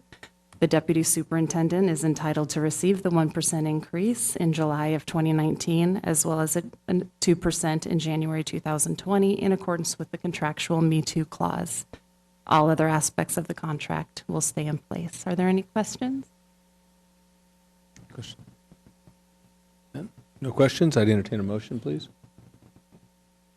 Mr. President, I move that we approve the approval of the addendum to the deputy superintendent's employment agreement. A second. We have a motion by Mr. Rogi, been seconded by Mrs. Pruso, to accept the superintendent's recommendation on the addendum to employment contract for deputy superintendent. Any discussion on the motion? Mr. Clerk, if you call the roll, please. Mrs. White? Aye. Myself, aye. Mrs. Pruso? Aye. Mr. Wenzel? Aye. President Bueno? Aye. The motion carries 5-0. Thank you. And this next item involves the board's discussion and possible approval of a contract amendment for the superintendent, based on the unanimous approval of the superintendent's satisfactory evaluation for the 2018-19 school year on June 17th. The term will be extended for 1 year through 2023. The superintendent will not receive any additional step increases, but she is entitled to receive the 1% salary increase in July and the 2% increase in January 2020 in accordance with the contractual Me Too. By mutual agreement, the provision allowing health and welfare benefits to be converted to salary in lieu of cash has been removed. All other aspects of the contract will remain the same. Thank you. Any discussion? I'd entertain a motion.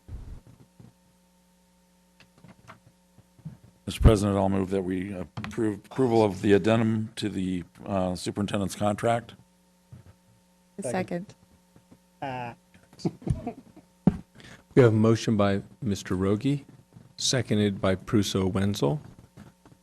In support of the superintendent's the recommendation on approval of addendum to employment contract for superintendent of schools.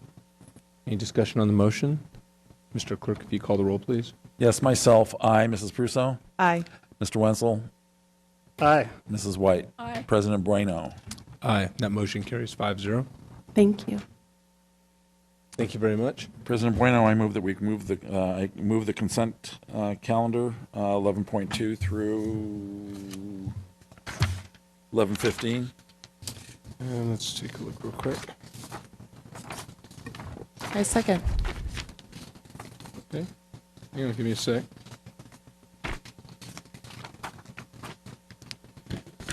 We have a motion by Mr. Rogi, seconded by Mrs. Pruso, to move items 11.2 through 11.15. Any discussion on the motion? Mr. Clerk, if you call the roll. Myself, aye. Mrs. White? Aye. Mr. Wenzel? Aye. Mrs. Pruso? Aye. President Bueno? Aye. That motion carries 5-0. Now, the consent is just, it's just a tad off, so we're going to move, there's a single item, I believe. We're going to move 98. If we choose to move these together, it's 98. We did 99, 100, and 101. So then we move 102 through 109 on the consent resos. Because some of those were moved, 3 of the items were moved previously. 99, 100, and 101, I believe. So I would move that we move consent reso 099 as well as 102 through 109. 99's been done, so it's 98. 98.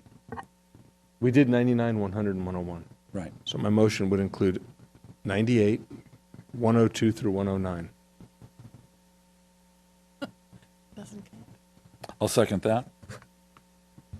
So we have a motion, Bueno, seconded by Rogi, to move items 98 and then 102 through 109. Consent resos. Any discussion on the motion? Mr. Clerk, if you call the roll, please. President Bueno. Aye. Myself, aye. Mrs. White. Aye. Mr. Wenzel. Aye. Mrs. Presso. Aye. There's an aye vote by Mrs. Pruso. Motion carries 5-0. None were moved for separate discussion, so we're going to move into our board member reports. We'll start with Mrs. Pruso. Okay. Well, I know it's really late, and today was kind of a big day, so I don't have a lot to say, but I did want to say one thing that since this is kind of the end of the year for us, at least we have a little break, I just want to say how much I appreciate working with all of you this year. I felt like everyone, including the members of the board, has been very professional. You guys work really hard. You take it really seriously. And I think it's been really eye-opening for me as a parent in the district before to come in and see how much you guys do for our students, for our teachers, for everyone. And I just really appreciate having this new perspective. And again, just grateful for everything that you do for our students and for just being great human beings and good friends. So I appreciate that very much. Thank you, Ms. Pruso. We'll move to Mr. Wenzel. I'll make it quick. We had our SELPA meeting. We approved our budget. I forgot to bring a copy of it, so if anybody on the board wants a copy of our budget, I'll be happy to bring it back to you. Last Saturday, my wife and I went to the Relay for Life American Cancer Society walk at Granada High School, total of 7.2 miles. I was really proud about that, so I'm still suffering through it. That's okay. Mr. Vanoy submitted our wish list to Workday. They're working through it and still gathering information regarding the IDEA program. Got some information from Fremont School that we're building a graph that other districts, Fremont School District, actually not Fremont School, and hopefully we're going to build it here, so collect it throughout the state and get that whopping number of what the federal government owes us. Thank you. Thank you, Mr. Wenzel. Mrs. White? Yes, it's been sort of a hopefully restful period since the last meeting. Mr. Brano and I both went to Rebecca Bayer Cahan's Education Roundtable. There were superintendents and board members from all the districts in many of the districts in her assembly district. Tomorrow, I expect to go to the Capital Advisors / CSBA workshop on the budget as it actually has been presented to the governor. Nobody knows if he'll do line item vetoes, but that's mine. And if anybody would like to have a copy of the resources that I cited in my other remarks, just let me know and I'll send you the app. Thank you, Ms. White. Mr. Rogi? Yes, attended the ROP board meeting last Wednesday. Last Wednesday? Well, somewhere between the last meeting and here. We did the superintendent's appraisal, and it was approved with a satisfactory rating. We also approved our budget, which I also don't have, and if everybody wants a copy of it, I will be glad to pass it on to you. And they're all setting up for the next school year, and it's looking pretty good for ROP. Thank you. Thank you, Mr. Rogi. Mrs. White mentioned we sat at a roundtable thing on education with our new assembly member. Maybe she's not new anymore, but it's certainly a new perspective. And I think we're going to be able to do some real good things through Rebecca Bauer-Cahan's office. Very supportive of education. And one of the messages that just kind of gets lost, you wonder, in a state with the amount of income that we have comparative to most nations, just a few that are ahead of us, and we have a supermajority so that things could go through if they were supported. A lot of it is just misinformation. It's just people believing at the state level that we're doing okay, that we've met goals, but the goals are archaic and they're mediocre at best. And so a lot of it's going to be a campaign of just information. The state's well positioned. We were informed that there's a surplus in the state budget. And so it's not necessarily a matter of generating new funds. It's simply a matter of allocating, setting priorities and allocating. There's nothing more important than kids. That's our future. We can talk about all the other stuff we want, but nothing's going to make a difference more than the future, and the kids are going to be in charge of that. So I think the RBK, as she likes to be called, is going to be the kind of a key component in doing that, and it's going to be a pleasure working with her coming into the future. That's all I've got. Madam Superintendent?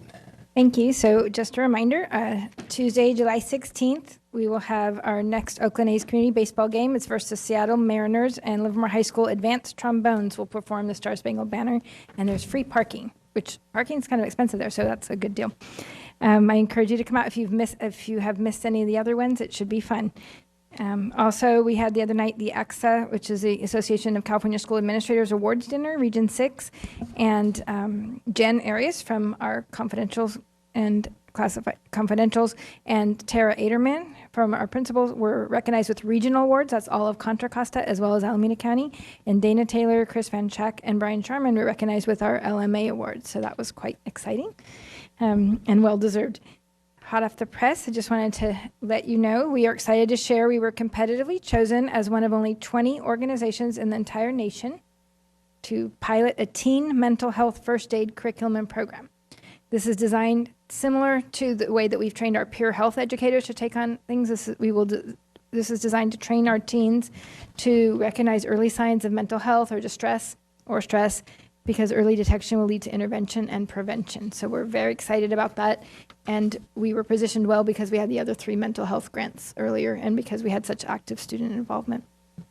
Also, we are pleased to share that last night's city council meeting, with a great representation from our parents and our students, our city council in Livermore voted 5-0 to move forward with a tobacco retail licensing ordinance to ban vaping products and flavored tobacco.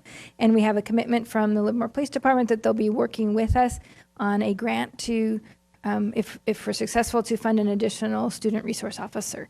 So that was really exciting. It would be for at least 5 years. The deadline is coming up quickly, and so we are going to be working on that in the next couple weeks. And it was a lengthy and long agenda. Earlier you said you exhausted all questions. I think we exhausted all of you as well, but we appreciate all your support all year long. And I know we have still some upcoming workshops. It sounds like we added one tonight and we have another one on the agenda, but hopefully you can still take a little bit of a break for summer. We want to thank you for everything that you've done to represent the community's interests on behalf of our students. Thank you. Thank you very much. With no further business, we're going to adjourn at 22:32.